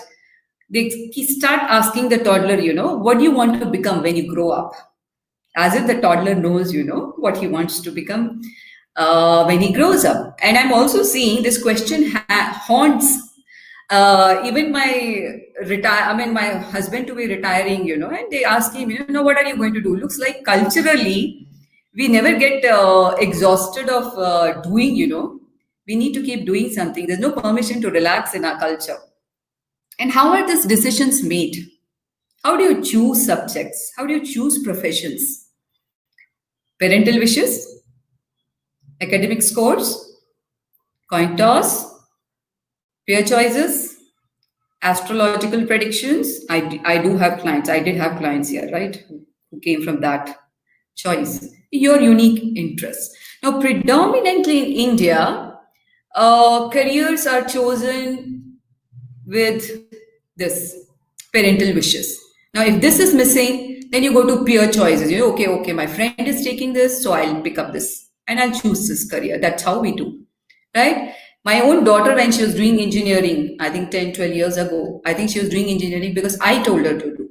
And I asked her, how many in the college are doing by their own will? She said, Mama, 90% of the children are doing because their parents told them to do engineering. And that's what culturally we are still wired.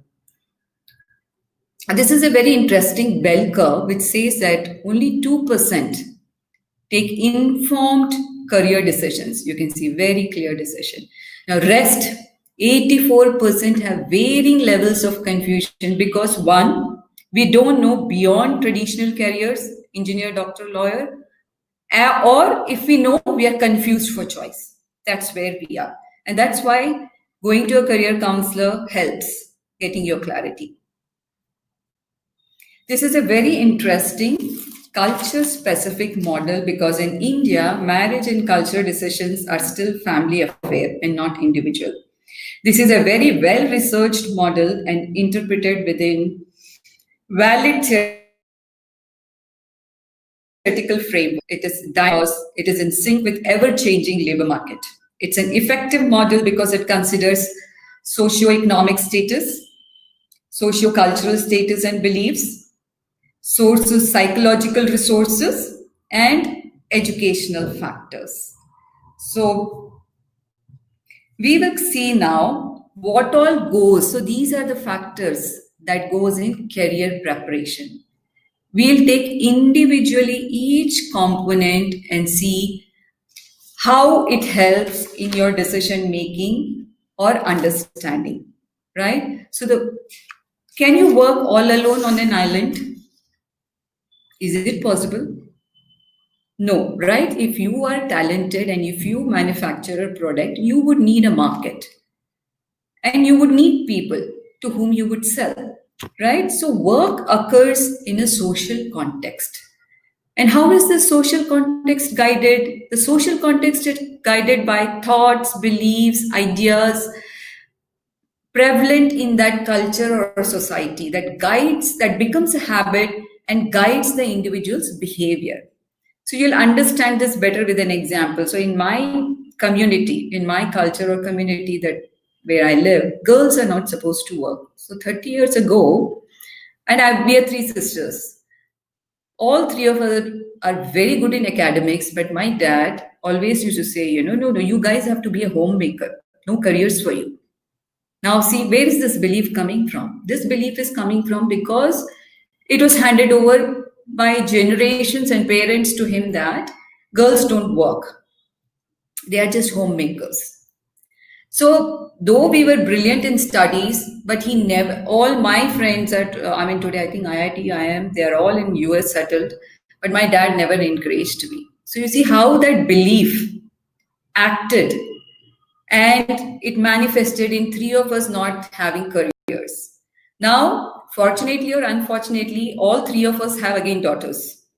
Now we can wish the change we wish to be. So I think we have told our daughters and empowered them that you just educate yourself and become financially independent, nothing else. So why I gave this example is see how the socio-cultural beliefs that's prevalent in a culture or a society acts in the career preparation or career decision making. Now, within that work environment, socio-economic status and career beliefs interact with each other dynamically and have a unique influence on sources of self-efficacy. What does that mean? Now, this resource, children, is totally in your hands. What does it mean? Your belief about yourself that reflect the confidence in personal ability to be successful in performing a task. So see, when you come to me, when children come to me, I tell them and the parents, I can give a beautiful blueprint regarding your career, okay, you do your engineering from the best college in Bangalore, then go to Harvard or Oxford, and then finish your post-graduation. I can just chart out that blueprint for you. But do you have it in you to march on that path? Do you have that confidence and that ability to burn that midnight oil? Because in India, we are a part of a system. We are not tested for knowledge, we are tested for accuracy, speed and accuracy. The same paper which comes in the entrance, if I ask you to solve it without the time limit, probably you have the knowledge and you'll solve the whole paper. But because we are a part of the system, you have that in you to prepare accordingly and live in the system, right? So you'll understand this better with an example, So there was, I think 2 or 3 years ago, there was this family who came in, mother, father, and the child. Mother and father both were chartered accountants. And the child was in 11th, who was taken commerce. And he is preparing for CA. That's what they were telling me. And then, see, before I go on with the child, I asked parents, do you have any wish at what your child should be? So they told me they had this kingly and princely attitude, that yes, we are chartered accountants and we want our boy to be chartered accountant and join our firm. We don't want him to work for anybody else. Fine. So when parents left and I was, I have a brainstorming session with my client around, what are his strengths and challenges. So when I asked him, And that's where the sources of self-efficacy, So CA, we know, is one of the toughest exam in India. Even with the best of your preparations, I think previously it was 2% pass and today it's 14% pass. So there is an element of doubt to clear that exam. So when they left, I asked him, do you have it in you to do CA? And he very bluntly said me, no, I don't think so. I have it in me to do CA. And I said, what stops you from telling your parents? He said, no, I can't tell them. So anyways, when we started, doing his aptitude and interest profiling, we discovered that he's better doing law. He likes law. So we concluded some 2-3 careers around law and commerce. And when so the next question was, who would bell the cat? So I said, I can just be a moderator, How about you telling your parents that I don't want to do CA? I don't have it in me. So this is where I invite parents and children to have a very realistic attitude towards your strengths and potentials and challenges. This is my strength and I will pursue this, rather than focusing on weakness and challenges and pushing the child to do what the child is not made for. So anyways, when the parents came back, I could see, that we told them, that this is what the boy wants to do. And there was a despair on their face, But anyways, I got a call from this guy later on saying that I have changed. Luckily, he had 1 year. So he changed his preparation coaching from CA to law. And very successfully, he's pursuing his law and is very happy. So here I invite parents and students to please work on your strengths. And that's very important. And to see that, yes, do you have it in you to march on the path, to do what you want to do, right? Now, coming back to career beliefs. What are career beliefs? We have beliefs. Beliefs are unquestioned truths. They are assumptions. We all have career beliefs, assumptions about ourselves and what we must do to succeed in the world of work. Some of the beliefs can cause difficulties. For example, do you believe that success is due to hard work or due to being in the right place at the right time? Now, your answer can influence your future process. Now, in the context of career, we also have beliefs, we put subjects on hierarchy. So I think the first thing is we put science on the pedestal. So whoever is doing science is intelligent. And then comes the commerce and then comes the arts. So you see, we have already created hierarchy and the beliefs, our career beliefs revolve around this. So what's the first and foremost belief? Only science leads to good careers. There are so many students from past 5 years. I think every parent and every child who walks in comes with this belief that it's only science which leads to good careers. I don't know who said that. But this is so culturally influenced belief, and it acts in your career preparation and decision. Second belief is arts has no scope, flush it. So I get calls from parents who know that their children are good in arts and drawing and crafts, and they'll say me, Madam, he's good in arts and crafts, but when we come to you, please, don't encourage that. Please discourage that. I said, that is not my job. Now, if in the report it says that the child is good in arts, that's what it is. You can still take a call. That's up to you. But you see how this acts in the decision making. Arts is not encouraged at all in our culture. They feel that it's something not worth pursuing. But let me tell you, the upcoming careers, design is one of the, now engineering seats are going vacant and design is the upcoming career and people are just going for design.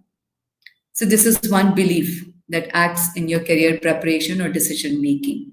The other belief is, luck is all that matters, okay, whatever my friend is saying, whatever my father, mother is saying, I'll do it, But that also is pretty false, You will end up unsuccessful or being unsatisfied or unhappy into a career which you don't want to do later on. So better check it before. And the last belief that acts in decision making is, if I get bad marks, I must study arts. This is also such a prevalent belief in our culture. I have students and parents walking in, who may have challenges like dyslexia, dysgraphia, autism, ADHD, anger issues, which may be coming in their academics, but the parents are in such denial that they wouldn't want to consider these also. For me, 1 minute or some seconds talk is enough for me to know, that, okay, fine, the child has an issue. And I stop the whole process and I tell the parent, please, the child has an issue and first let's address the issue. The parent storms out of my office, and then, I don't even charge, and I said, it's okay, fine. But I get a call later on, they say, yes, you were right. There is an issue. I said, get the diagnostic done. Maybe the child needs help, and get the remedial done. So after doing all that, career can be built anytime, at any point in our life. We have such great examples, whose careers were built at 40 years, 50 years, and it's possible. It's a spiral growth. Yeah. So now you see that in this environment, you have seen the socio-economic status. We all need money to grow, money for education, career beliefs that act, and sources of self-efficacy. Now, all these three factors act very subtly in the background. Now, you have become aware because I told you about this. Now, all this practically manifests into 4 interlocking pillars: self-understanding, understanding world of work, developing career alternatives, and career preparation. We will take again each component and see how they go into career preparation or career decision making. Self-understanding. What does self-understanding mean in the context of career? Now, in the context of career, it's to know the difference between interest and aptitude. Very important. Here again, I invite the parents to assess the child, okay, this is the aptitude of my child. Now, what is the difference? Can you say the difference between interest and aptitude? Let me tell you. So, interest is easily lost, or interest is transitory. It's externally influenced, whereas aptitude is innate, natural ability to do something well. So, careers are built on aptitude and not on interest. Keep this in mind. We push careers where the child is high on aptitude and low on interest, but we will not push a career where the child is high on interest and low on aptitude. So you will understand this again with an example. So again, interest can be influenced by outside factors. A person may not be interested in financial management because, for example, he's seen an frustrated uncle doing CA. So he doesn't want to see. He's influenced. He may be good, he may have the aptitude, but since he's influenced, he may not take that. So someone might be interested in being a journalist because just his dad is a journalist. So you see, interest is externally influenced. Today you like maths because you like your maths teacher. Tomorrow the teacher changes or you lose interest in maths.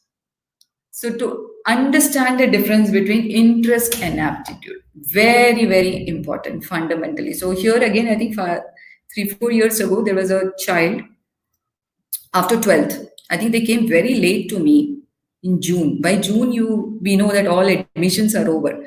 So the father was in total despair, and he had scored very less marks. I mean, I think passing marks in 12th and no good ranks in any of the engineering entrances. And he tells me, my son is, hell bent upon doing engineering. So he says, see, I can get him an engineering seat because he had money. He said, see, I have money and I can get him an engineering seat. But I myself as a parent, I'm doubtful because he is not good at maths. I know that. So anyways, after the parent left, when I was talking to the child, I asked him, why do you want to take engineering? He said, I'm interested. I said, what do you mean by interested? So he said, my friends are also doing. So that's why I want to do. And I said, what are you good at? I asked him. He said, I'm good at languages. And I think he won many awards. Within the college, outside colleges, inter-colleges competition, lot of awards for essay writing, his writing skills. I said, why would you ignore what are you naturally good at? So you see, his aptitude is he has a very natural flair for writing, which he was ignoring. And he was saying, just because engineering carries a prestigious outcome for a career, and he says, okay, I'm interested. He had that vision. So when I brought to him this, to his notice that he's naturally good at writing, why would he ignore that? He being very smart. I mean, I still remember him. He was a very challenging client. He said, okay, fine. I know I'm not good in maths, but I will hire a tutor and finish 4 years. And I said, okay, fine, because money was there. You will finish 4 years of engineering. Do you think you'll enjoy what you're not good at? And then I think he did not even have information, so what about journalism? What will I do? That draw simple writing, dry writing. So I gave him many options about journalism, and he was a foodie. I said, you can start, travel writing, cuisine writing. Today, journalism, today we know the current scene, that's the investigative journalism. There's so many options in journalism itself. And I told him, okay, I gave him information. I said, let's take a call again after 4 days. He went back and he called me on the second day itself. He said, I'm taking admission in Christ University for journalism. And I've understood that's my calling and I'm going there. He did not take engineering. So this is very, very important pillar, self-understanding in the context of career. Even parents I invite, sometimes see passion, sometimes, they say it's career is nothing but passion. For me, passion is wildfire. You need to check. We need to check passion. We need to know that whether do you have it in you to do it? Do you have the aptitude to pursue what you want to do? And here, at the very tender age of 10th and 12th, students may not know. They may not be clear what is the aptitude. So I feel inputs from parents and the psychometric test really gives a lot of clarity here. And this is very, very important pillar. Another thing to understand these days, that see, previously it used to be either or, this or that. Today, human being is a multiple potential person.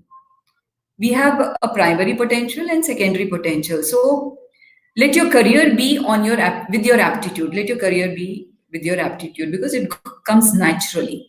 And then when you have secondary potentials, hone that also. So this or that. Today, it's not this or that. This and that. For this, I can also give you an example of my own daughter, who I think we had shifted from abroad to India and we had very limited time. She couldn't get coaching.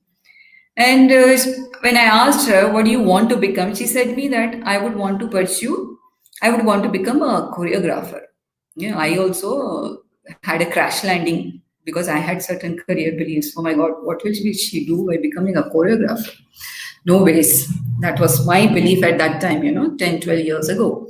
So, but I knew as a parent, she was extremely good at maths, 100 out of 100 from childhood. That's the pattern I have seen, So I told her, okay, fine, you give your engineering entrance test and we'll see what comes. So she gave her engineering test and she got wonderful rank. And she finished her 4 years of computer science. And you won't believe she was in top 5, I think, yes. Her name is in Hall of Fame. She was a university rank holder. And after completing 4 years of coding and programming, she says, I don't want to do coding and programming. I said, fine, now you do whatever you want. So, of course, in the 3rd year of engineering itself, she had got admission in ISB for MBA. So I was rest assured, great. So after she finishes engineering, of course, that is on, international ground. So she has to work for 2 years and she will finish her MBA. All set. Now this madam, after 2 years, she tells me, I will not do my MBA from there. I will do my MBA from abroad. Now, doing MBA from abroad cost phenomenal amount. And I told her I don't have that amount to spend. She said, I will take loan. Don't worry. I gave her permission because I knew her. She had given me enough evidence around sources of self-efficacy, because that's how she had got admission in ISB. She did it all on her own. I think working and 10 hours a day, putting 10 hours a day. What entrance people crack by 3 months preparation, she cracked it in 3 weeks, the GMAT. So she had given me enough evidence of her psychological resources, her guts and grits, to burn the midnight oil and achieve what she wants.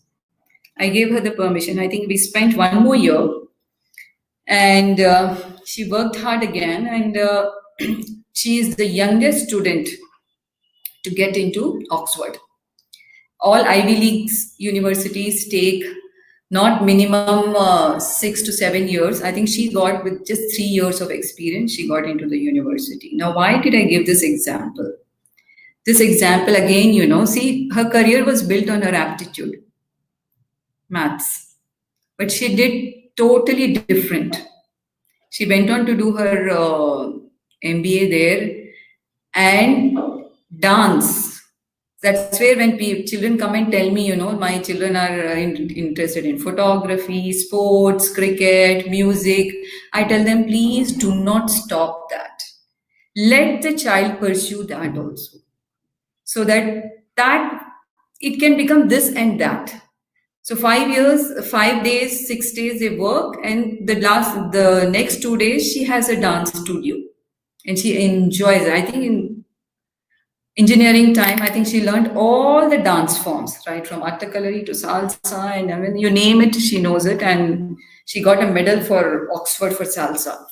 She broke 20 years record where nobody got a medal in a complete, I think, global competition, I think.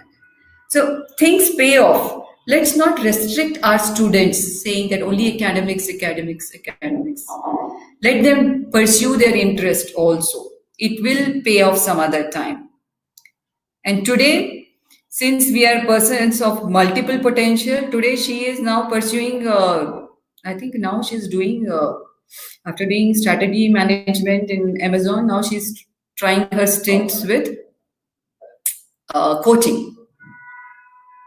So this is this and that. It's not just narrowing down on one career these days. So very, very, I would say this self-understanding is a very important pillar for students and children to understand their aptitude. Now coming to the second pillar, understanding world of work. What would that mean?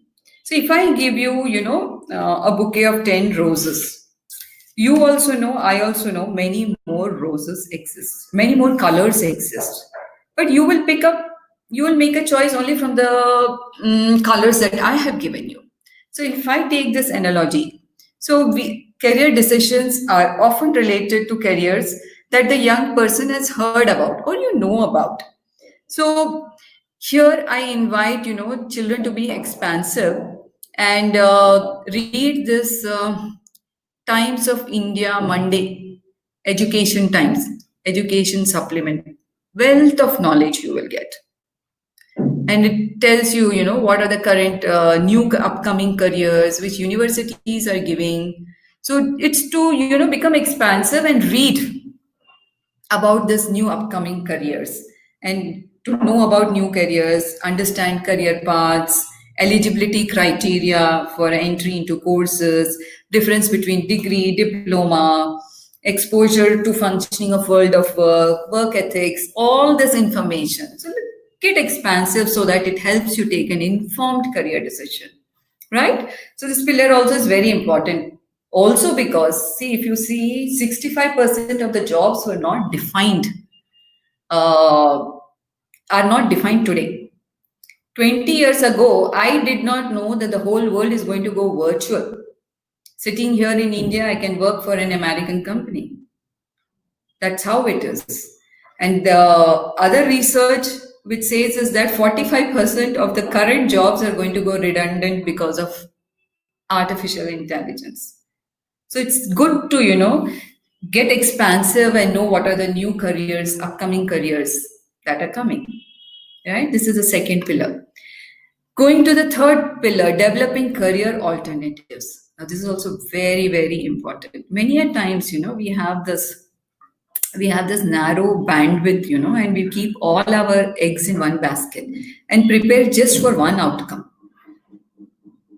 So it's this a student who walks in and say, okay, engineering, only engineering. I said, God forbid, suppose you don't get admission for whatever reasons, it's highly competitive, or maybe, you fizzle out, or you say that, okay, maybe I'm made for something else.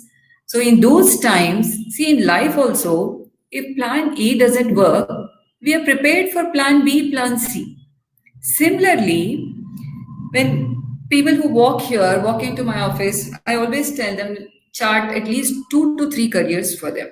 So, and then I ask them only to prioritize, so, okay, this is plan A, plan B, plan C. And accordingly, they apply to the universities, based on their own strengths and potentials. They make a choice. So it's very important, I think, a very important pillar, so that you don't do a crash landing. Oh, I didn't get. It's not the end of the world if you don't get in engineering. Maybe there's something else. Of course, if you really want to become only in engineering, then the choice is, okay, you wait for another year, prepare again, and take the entrance test again. That's also an option. It is always good to be a person of choices and make your choices and decisions, right? This is the third pillar. Now, the last pillar here is career preparation. Actually, career preparation is what? Career preparation is the transition from student to an employee. So when that transition is happening, what is it you're preparing for? You're preparing for your interview, you're making your CV, you're learning soft skills, you're, getting aware of your image, how you dress there's a code of conduct, how you get dressed, image consulting. So all this goes into career preparation. Now, for students of 10th and 12th, I tell them, what's your career preparation? First of all, identifying what subject you have to take for 10th, 11th, and 12th. One is that. And then, if you're targeting some specific entrances, so if you're saying, suppose you want to do design, you want to do engineering, you want to do medicine or law, you definitely need coaching. So the other preparation for you, these guys, would be to get a proper coaching. So get admission into a proper coaching center. So these are the 2 things. That's a career preparation for 10th and 12th. Now, if all this, now you see all these factors, this whole, so you take socioeconomic status, career beliefs, psychological resource, and all these educational factors, if all are in place, then you have further education and fruitful employment. And if for some reason, God forbid, there is, shortage of money, you can't pursue a further education because there's no money. I know so many of my friends, they do their diploma and enter into the world of work early. And now that is a short-term outcome. But if they continue like this, then the long-term outcome would be insecure employment. But the smart people, they will, when they are doing their own job, they save money for the degree, come back to further education and have a fruitful employment. So this completes my model, complete model of career preparation and what all goes into career preparation and decision making. I hope you found this useful. You can connect dots, you can see which factor will influence. Each one of you will have different factor influencing your decision making. For some, it could be money. For some, it could be a belief. For some, it could be, knowing they don't know the difference between interest and aptitude, right? Or they are not aware. So my whole idea of giving this model was to know where you are. It's an educational process model for you to know where you are and accordingly work and clear that path for you. Take an informed decision. Moving on to the next slide. Now, here I've just taken some courses, some career paths. So suppose hotel management. Of course, in pandemic times, this is one of the worst hit industry. So, what does hotel management comprise of? It's a work in hospitality industry. They plan, direct, and coordinate the activities of the hotel's business as per their designation and specialization. Hotel managers specialize in one of the departments of hotels such as front office, food and beverages, and housekeeping, right? So what is the career path? 10 plus 2 in any stream, minimum 50% marks, and clear these entrance exams. These informations are generally available on net. I just took the slide to, get you guys to aware, how you plan things. And these are some of the institutions and colleges. This is about fashion designing. What does fashion designing mean? It's the art of application of design and aesthetics or natural beauty to clothing and accessories. And what's the career path? So also see, to know the eligibility criteria, you can take any stream. So people think, fashion designing only art students can do. Actually, even the science people, I have so many clients coming in, and saying that, okay, we have taken science, but after 12th, I don't want to do engineering. I don't want to, pursue any science stream career.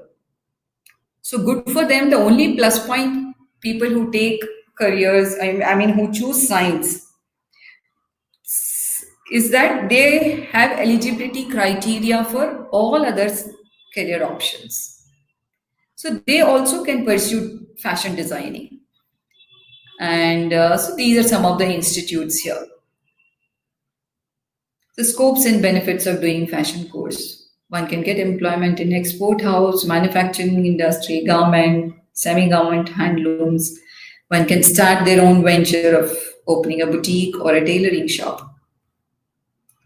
So I was told there are some 10 plus 2 commerce students, more of some of commerce students, these are some very specific careers, specific to commerce, if you've taken commerce. So finance, banking, chartered accountancy, company secretary, insurance, foreign trade, stock broking and investment analysis, economics. And these are upcoming new careers.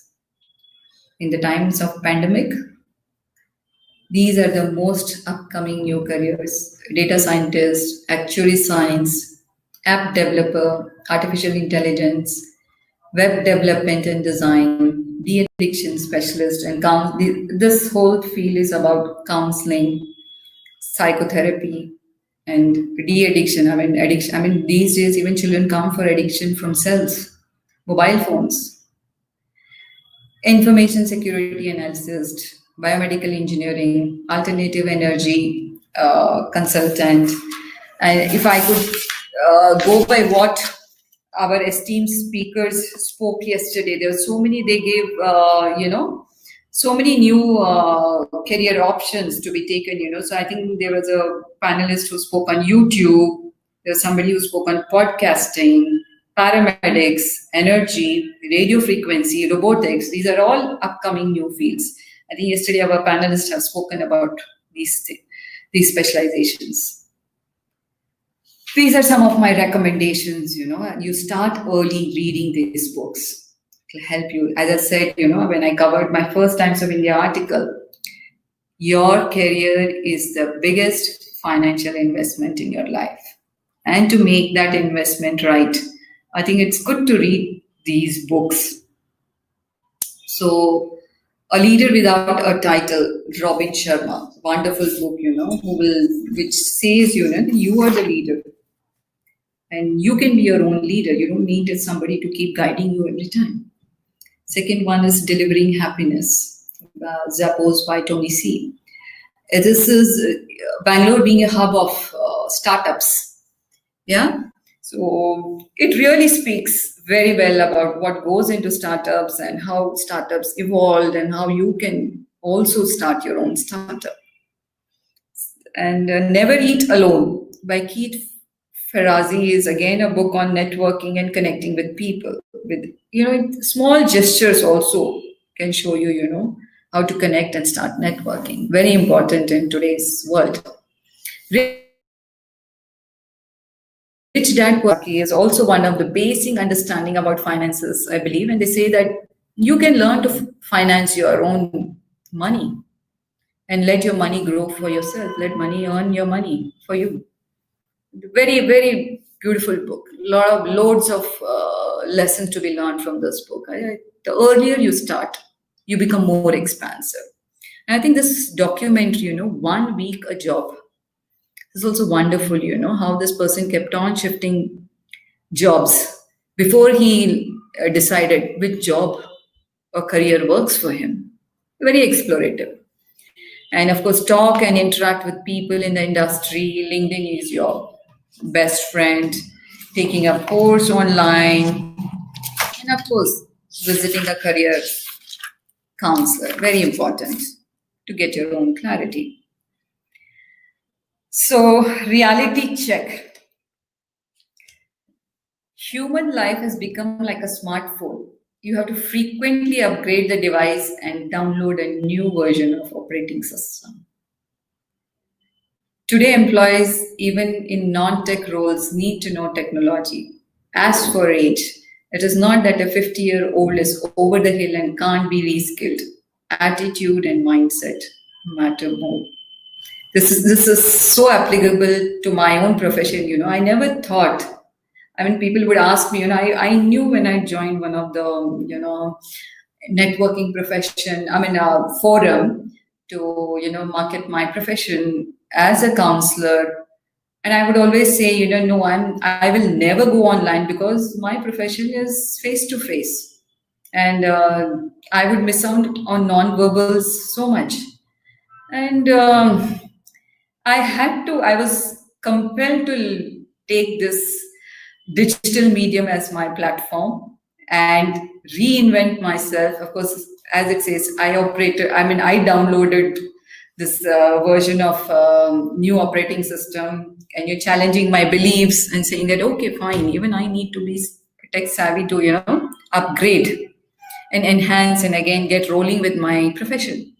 So I think now 100% all my clients, whether career or even, people who are in trauma or, who are depression, anxiety, I handle them online.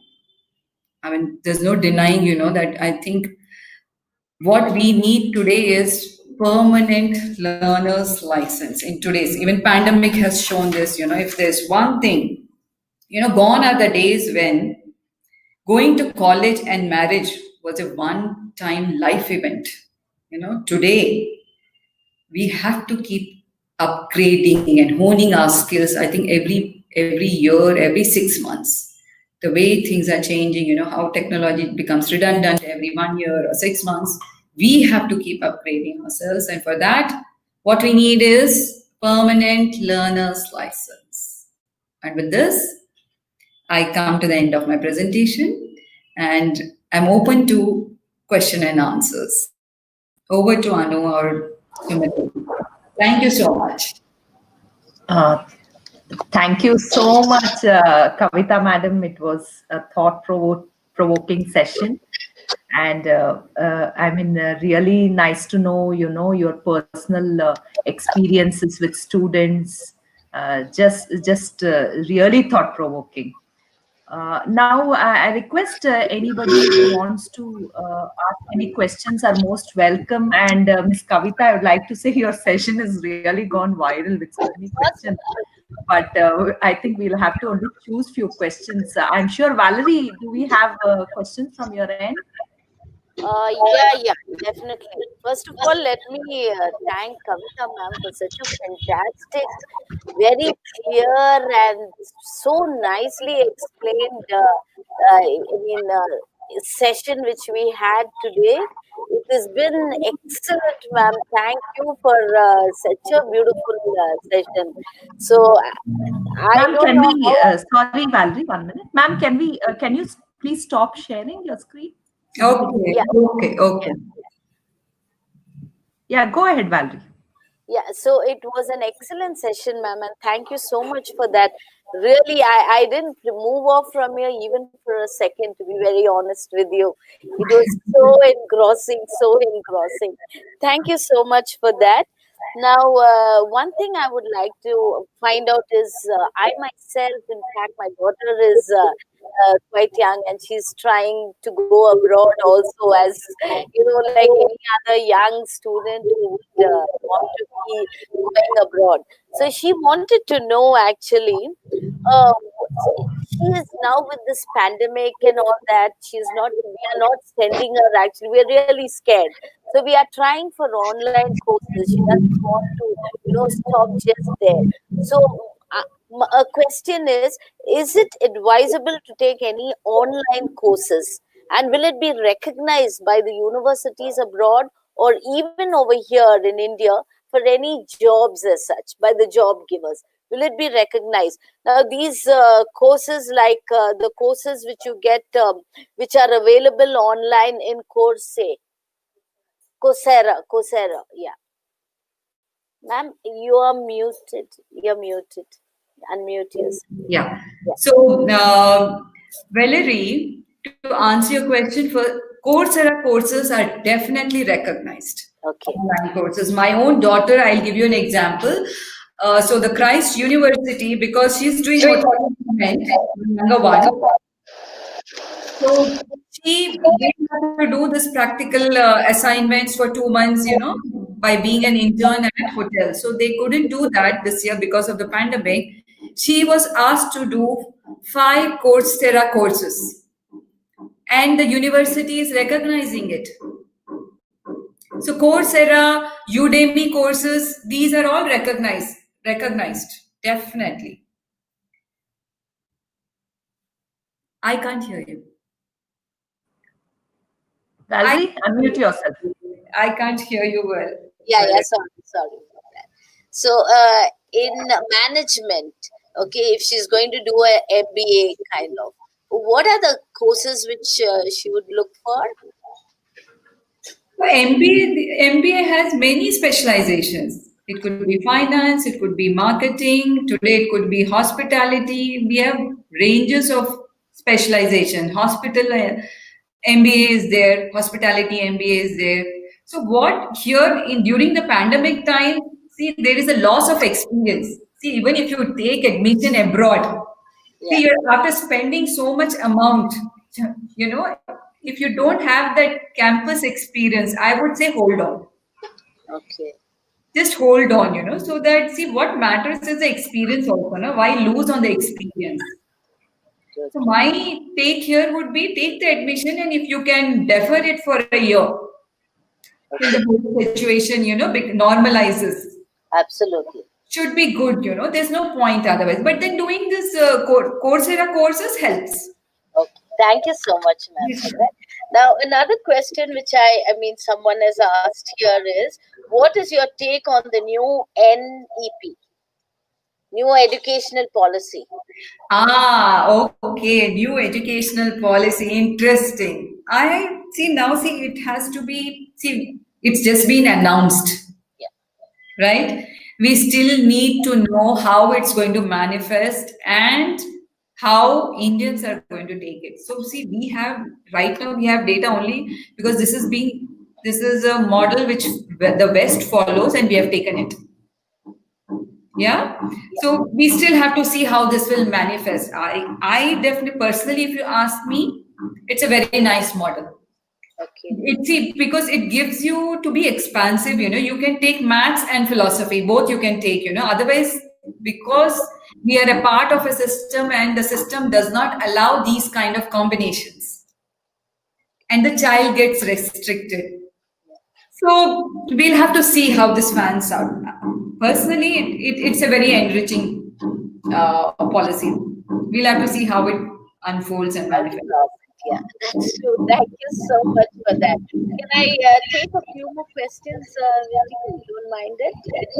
Valerie, we have a time constraint. Can you choose 2 or 3 questions, Valerie? I know this session was very popular. A lot of questions have cropped up. If you can choose the best, and ma'am will answer those. Okay, probably then somebody else. Can I go ahead with one question, Valerie? Routine Valerie, can I go ahead with the question with? Yes, please. Yeah. Thank you, Kavita ma'am. I think I second with what Rotarian Valerie has said with the compliments, because that is what exactly I also wanted to put it out. The session was so informative and so nice. Actually, one of my nieces, the cousin is into getting into her from the school. She wants to go into college also. Sent her the link immediately and said, join, listen to it. You will get a lot of ideas, because we have been discussing for the last few weeks also. Onto she is interested in medicine and all those kinds of lines. So she wanted to get into knowledge and clarity. I think more than me talking in the last few days, this session had given her a very much clarity, I think. And that was a very useful one. And also when you said about the different kinds of jobs that persons tried in, that one person to week on week, it is like, I am a person also similar to that, but I've not tried on week on week. At least a couple of years, I've been trying to find out which is my kind of interesting field. Because I first initially had an interest and where I couldn't get into a competitive exam, and then I moved on to a field which I got into. Then I tried out, then I got into, then now I'm doing something which I liked it on my own. So that way I'm doing my profession onto it to understand what is best I can do it. So this was very informative, and this is one suggestion which I wanted from you for my cousin, where she is moving out from 12th to the college to take up the career guidance. So the mostly into, she wants to do something into medicine. So how can we proceed about it, and how can I get in touch with you for or getting into further personal assistance for her is what I wanted to know onto it. I think it would be good if you contact me personally and we take it from there. We can take it offline, Rotarian Jagdish, and we can. You can send a mail to her, or by WhatsApp you can chat. Yeah, I prefer WhatsApp. The number has been shared. I prefer WhatsApp. Sure. Okay, ma'am. Thanks, Jagdish. Thank you so much. Thank you. Thanks. I want to express my thanks and gratitude to the Rotarian Anupallavi and Valerie and Mr. Jagdish and all the Rotarians who gave me this platform to talk about my profession, and that's counseling. Thank you so much. Thank you. Ma'am, we have a few more questions, ma'am. For this privilege. Can you take Good a afternoon. questions? Good afternoon. This is Prakash. I would like to register two things. One is about the new education policy. You need to see the similar thing in the West also. See, third standard on examination, fifth standard on examination, eighth standard on examination. That is very dangerous, because for the people who are affluent, this new educational policy may be good. But lots and lots of people, marginalized people in the villages, it is a very dangerous thing. And second thing is, like our JEE, they have a system called SAT in US. Now, many of the humanist educators are opposing SAT, because it is not allowing the Mexican, Spanish, and the Afro-Americans and the Vietnamese and Chinese and the Indian children to compete, because it needs lots and lot of money to get coach. So there is a plus and minus points in this. The second point I would like to register is, there are many places where you can't have career counseling. For them, I say that synchronicity is another concept. Just to be honing yourself, honing yourself, honing yourself. One of the most selfish thing in the world is nature. Nature would like to see your potential, and it will give the opportunity. The opportunities will come to you, but lot of honing is needed. When you prove yourself, even in a small village, you will be definitely getting the chance. Thank you. Thank you, Prakash. Thank you so much. Very valid inputs. Thank you. Valerie, you may go ahead with the other questions. So the next question is, in the light of current pandemic, people are talking about the techno shift in work environment. What do you advise a student to take up in such a scenario? What are the courses wherein, you know, you cannot be a doctor, you cannot be an engineer, you have to sit at home and work. So there's so much of shift going on. What, in your opinion? Yeah. So see, I would like to cite my own example here. So I would not say students to blindly go for computer science, science. I mean, it's only technology oriented courses, because I, s- I invite people to again go back to that pillar of self understanding. what you're good at, what you're naturally good at, what is your aptitude. So please stay with that. See, yes, the world is changing. Don't take professions and careers that are market driven, economy driven. Today, something, see, 20 years ago, computer science was in boom. And there was a period where nobody was taking computer science. They were opting other professions, other fields of engineering. So please don't be driven by market. Pandemic is here for some time, right? Again, I would say go back to source. What are you naturally good at? If I give my own example, I'm good at counseling. So I stick to that. The only thing that I had to upgrade is learn technology. I did not shift my profession from counseling to become a programmer or developer. What I did, I upgraded myself to learn technology and I started practicing my profession on a digital medium. That's all. I did not change my career. Absolutely, yeah. So, I stick think with that. that's a Don't be very good. market driven. Don't be market driven. True. Yeah, that's actually a real good answer, ma'am. Because right now people are just thinking of, a lot of money goes into it. As you said, you gave an example of your daughter itself, wherein she wanted to do a MBA, and it really takes a lot of money. And after that, a lot of students have come back from America, Europe, and all because of the pandemic, Yeah. up to because of the online studies and all that. Yeah. So I think we need to save our money rather than just invest it and, on Yeah. more and more studies. So the question actually was something related to what you have already asked, but just what you have already answered. But I can repeat it again. Apart from medicine and engineering, what do you think? And of course, commerce these days. What is the next best option a student has in career growth and etc.? So this is the, I can see this, as I said you, for people who come here, it's their own personality together, we chart out career. But if you want to know what's the upcoming career today, it's design.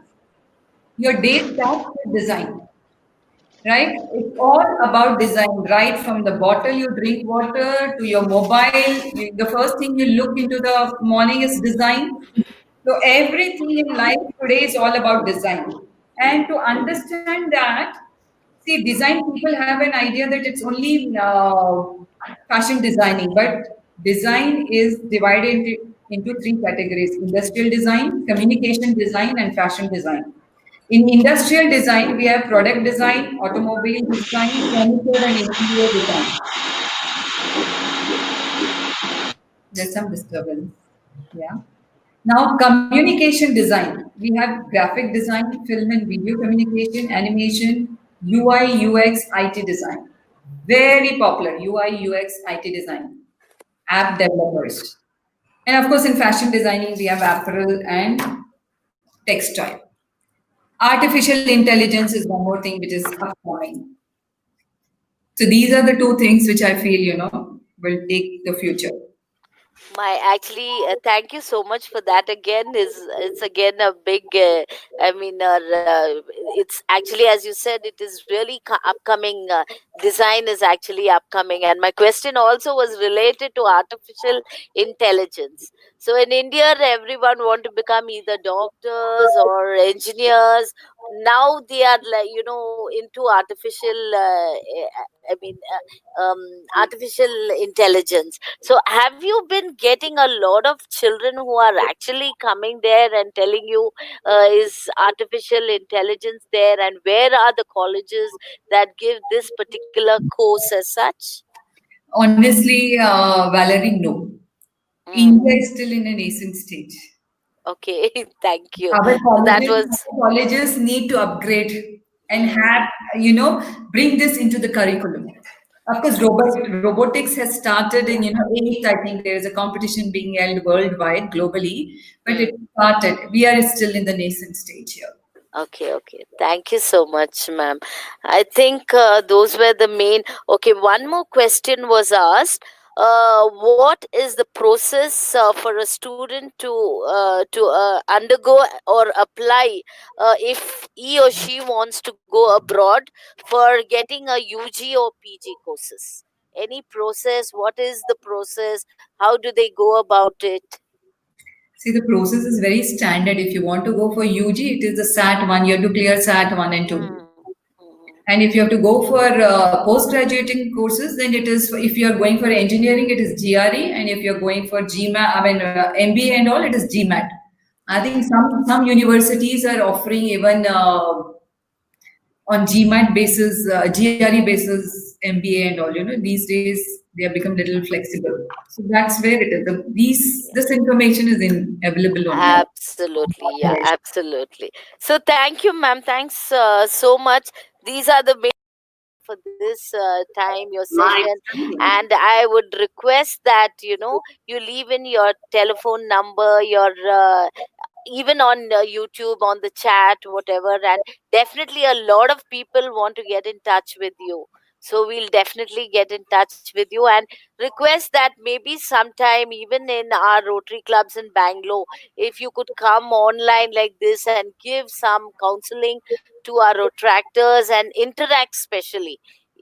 Rotracts are already into jobs, they are fully prepared. But the interacts, you have many schools who would, want to have these kind of sessions. So I request that maybe sometime we'll get in touch with you so that you can come online and explain something to the school children. Will Thank you that so be much, okay? Valerie. I would be humbled and honored. Thank you so much. Thank you, ma'am. Thank you so much. Anybody else has questions you can ask or? I would like to tell one thing. Kavita was Yes. telling about the career beliefs. That is very important because in India, the certain jobs or certain careers are respected, certain careers are not very much respected. If you take Germany, Yes. Germany has more industrial institutes like our ITI and diploma True. than the colleges. Whereas in Tamil Nadu alone, we have Yeah. 600 engineering college. It is a Yes. nonsense because we all think that when we do certain things in the hand, you are lesser, you are Yeah. inferior. When we do Correct. something with our head, it is superior. So Yeah. that has to be broken. This is a major block. Second thing is the income variation. A lorry Yeah. driver in US gets the same amount as the doctor. So Absolutely. this is a socio-economic condition, the structural uh, thing, rather than what do you call? There is a lot of things. If you take the Finland and other countries, philosophers are rated very high than the doctors and the engineers. So there is a lot Yeah. of variation. What we need to, one thing in Punjab, you can see that why the Sikhs are, because in Sikh, even in the handwork, they are the maximum lorry drivers, Namakkal lorry drivers. They are earning not less than 60,000, 70,000 per month.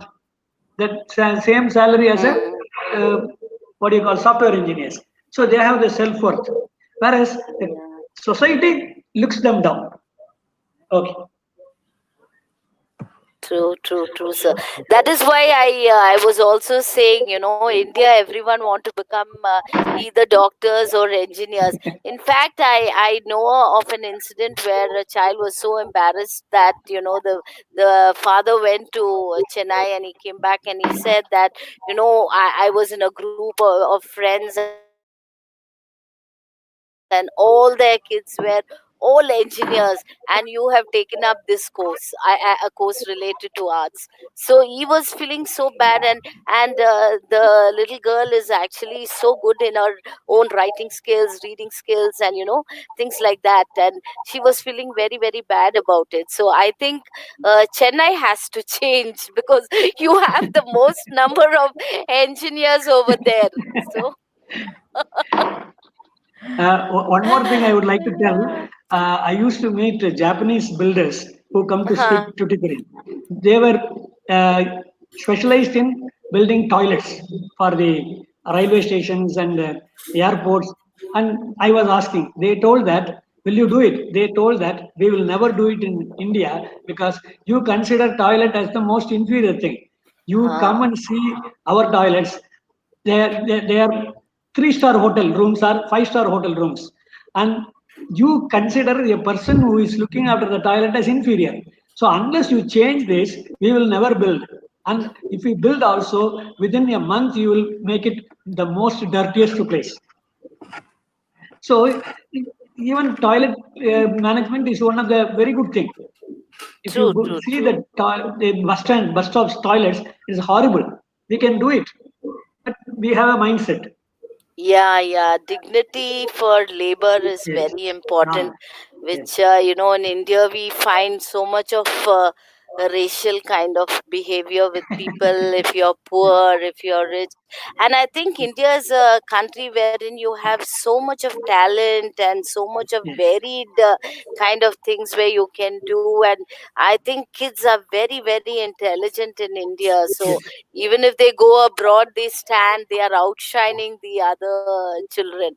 I've seen that on my own. So it is very important that a child takes up the course he or she is really good at and has a passion for whatever.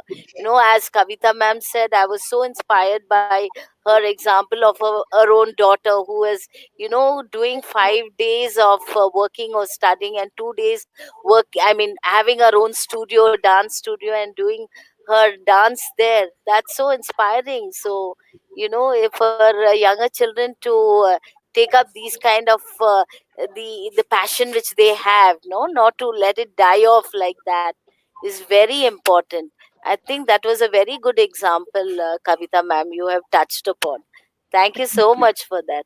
Yeah, that's what it is. This and that, not this or that. Correct, yeah, absolutely. And now I think colleges are also giving 3 degrees at a time and things like there are courses wherein you can have 3 degrees at the same time. Yeah, So, yeah. yes, so that's for the day, and that's a very interesting session which we had and very useful session. So, back to Anu, if you have Yeah. another speaker or what. Yeah. Yeah. Uh, Thank you so much, Ms. Kavita. Your career preparation process model and your beliefs about careers, your difference between aptitude and interest, and how it influences students, understanding world of work, upcoming new careers. Your recommendations has helped so many thousands of students who are watching this program today, and your grit and determination has helped a lot of professionals. Your work, your passion has led to so many success stories, and this session is going to bring about many more successful students out in this world, and this has benefited them, and I'm sure they'll make the right career choice with this session. One more thing I would like to add is we have received many questions, and as I said, the session was very popular because of students are so worried and concerned about career. Apologies to many students who have asked questions and we are not able to answer them due to time constraint. Please do get back to Ms. Kavita Agarwal for counseling. Students, you can meet Kavita ma'am and discuss about the careers you want to choose. Thank you so much, Kavita madam, for being here and sharing your knowledge. And thank you once again.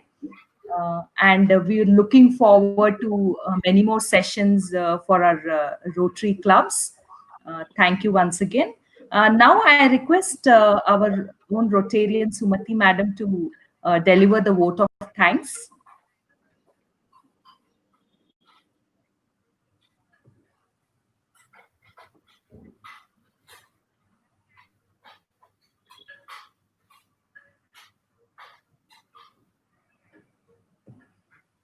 Is there something which went wrong? Yeah, just a moment. Yeah.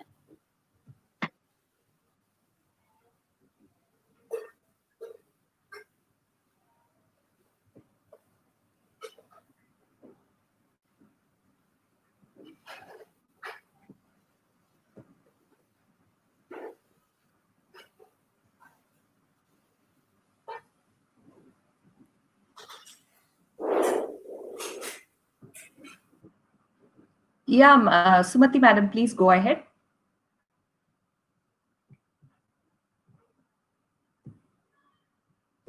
We are not able to hear you. Just a moment. Unmute, Sumati.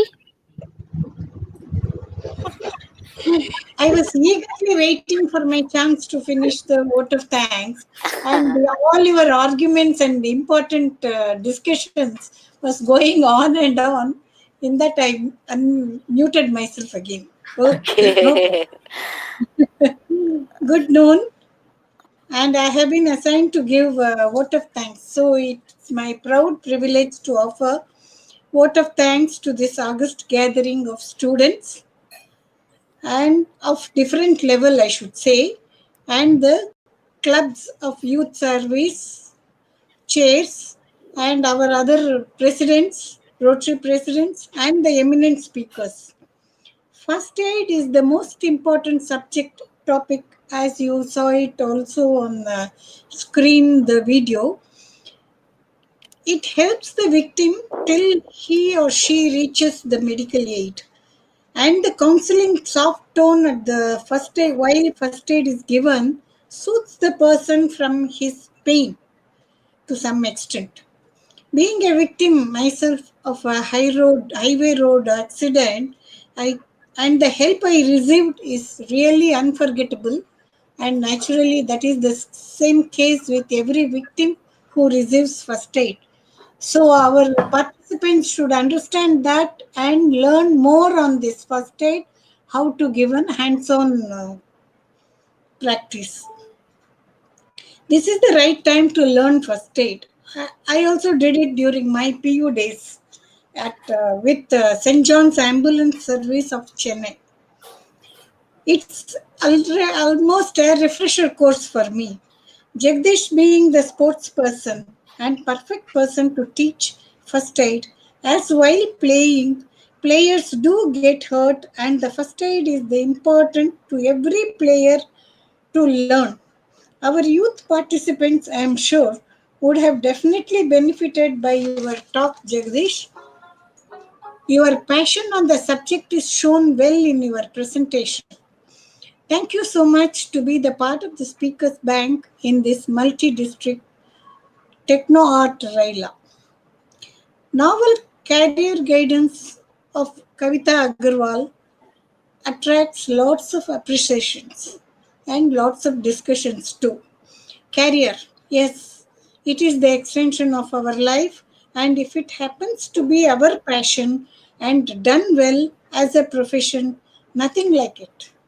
If it is integrated with our Indian culture and art, it gives satisfaction and peace of mind rather than taking up any other profession, uninterested professions and areas.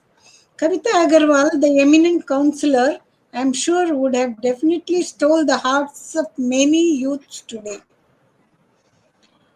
Self-understanding, self-efficiency, efficacy, career preparation are the different points she touched upon, which is most important in any career guidance course. Thank you, Kavita. We'll keep in touch with you further in the Rotary year. On the whole, I should say this RYLA is something different from the routine one that we have been watching over 15 years of Rotary years, I should say. Thank you all for all the cooperation done, especially Valerie and Anu stand apart in taking all the efforts and interest to make this RYLA a super success. My special thanks goes to Anant Kumar, Biju, Ramesh Kumar, and other people. I appreciate AG, Assistant Governor Anup Agarwal, and the other one, I forgot the name. Shiv Kumar Shivkumar. didn't come. He didn't come, right? Yeah. And all the club presidents who joined hands with Valerie and Anu, including myself, I thank. My sincere thanks goes to them. And thank you very much for all the efforts taken by everybody, students for their uh, attentiveness, and speakers for their prepared thing. Physics is not my subject, so I didn't touch it. Thank you all for other speakers too. Yesterday was over, no? Thanking them. Yeah, No, we did actually, thank we all the did not. speakers and thanks to. Yeah. Have you, But I think we can acknowledge all Valerie, the you may speakers unmute in and. there. Yeah, I'm sure we have Venkat sir here. Thank you, Venkat sir, who is there on Yeah. Jitsi right now. Thank you, Prakash sir, Kavita ma'am, Yeah. and Thank you, Ramesh ma'am. sir, and all the faculty who are there. Yeah, who are there yesterday, today, and we are going to Yeah. thank all of you personally to thank you so much, faculties, for making this a successful RYLA program. Thank you, Sumati madam. And I just wanted to add that our first speaker, Jagdish sir, in the morning, his video was not been able to play. I would request him to just play his video. Jagdish, please go ahead. No, I think he That's the played it, one, no? right? Tech He played. He showed Which later. video Rtn are you Yeah, talking please go about? ahead. Yeah, he Yes. played. Yes. And it was very Yeah, you may expensive play any actually. video, JD. Okay. Yes. No, Yes. No, the video was played already in the morning. The You only can thing is share we it. couldn't play the sponsors video in between, video was which is played, fine. Anu. Now I You don't may talk play about Which now. it's we'll fine. do We'll now. go ahead with But Yes. before that, Jagdish, we would like to also acknowledge and thank DG and Mr. Rajshekhar Srinivasan and Rotarian Dr. VG Mohan Prasad for Love to Learn, and also the Mr. Biju, who was helping out so much, who took this and made this RYLA a grand success because of his very great help in coming out, and wherever we needed help now and then, we would just give a call and he was there. Thank you, Biju sir, for that. Then also thank you to Ramesh sir for helping us to streamline this through YouTube, his own channel. And a very special thanks to Mr. Anant Kumar, who has been with us all the way through. He's a very senior Rotarian from Coimbatore, and he has helped us right from the day go. He has really motivated us, trained us to take this RYLA forward. Thanks a ton, Mr. Anant Kumar. It's Rotarian Anant Kumar for this very good joint venture which we have done. Thank you so much. Thanks to everybody else who have been here. Kavita ma'am, Rama ma'am, then Catherine, Samantha, Sujata, Mr. Biju, again Mr. Ramesh, Mr. Deepan, Jayalakshmi, and all the others. In case we have forgotten to wish anyone, it is through accident. But thank you all for the excellent coordination, support to make this program a real grand success. I'm sure the students would not only viewed it earlier, but would continue to view it in future once the YouTube channel is on. Thanks a ton to everyone. And all the districts also who participated. This was a multi-district RYLA and an international RYLA. So for all the districts who participated, a big thank you. Thanks, and that's it. Thank you, madam. Thank you, madam. Yeah, my thanks to all the members, Rotary Bangalore Kalyan, Rotary Bengaluru Orion Gateway organizers, and our Anant Kumar sir from Coimbatore. Thank you so much for organizing this, and thank you to all for attending this amazing RYLA program. Thank you. Venkat sir, also your photography was amazing, I should say. Prakash sir, you were excellent with your soft explanation over there yesterday. Thank you. JD was amazing. Everyone, Biju sir, big today's RYLA. And thanks to Rotarian Anupallavi and Rotarian Valerie for this wonderful initiation. And it was nice to be part of this. Thanks to everyone. Thank you. So Thank you once I again. think if the Anybody streaming, like to say anybody would something? like to say something?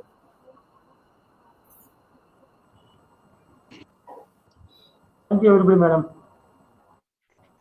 Yeah, thank you all. This is Biju here and from Kerala. And I would like to I request all the Rotarians to set up at least one radio astronomy society or radio astronomy club in every school. At least one ham radio club in every school. That is the Rotarian can do in every district and every place all over India. Thank you. That's my advice. Thank you. So we'll get back to you for advice on that. Yeah, sure. Thank you, ma'am. Thanks for the lengthy event, which was. I haven't never. Apart from that spiritual one, this is the first thing which we have aired.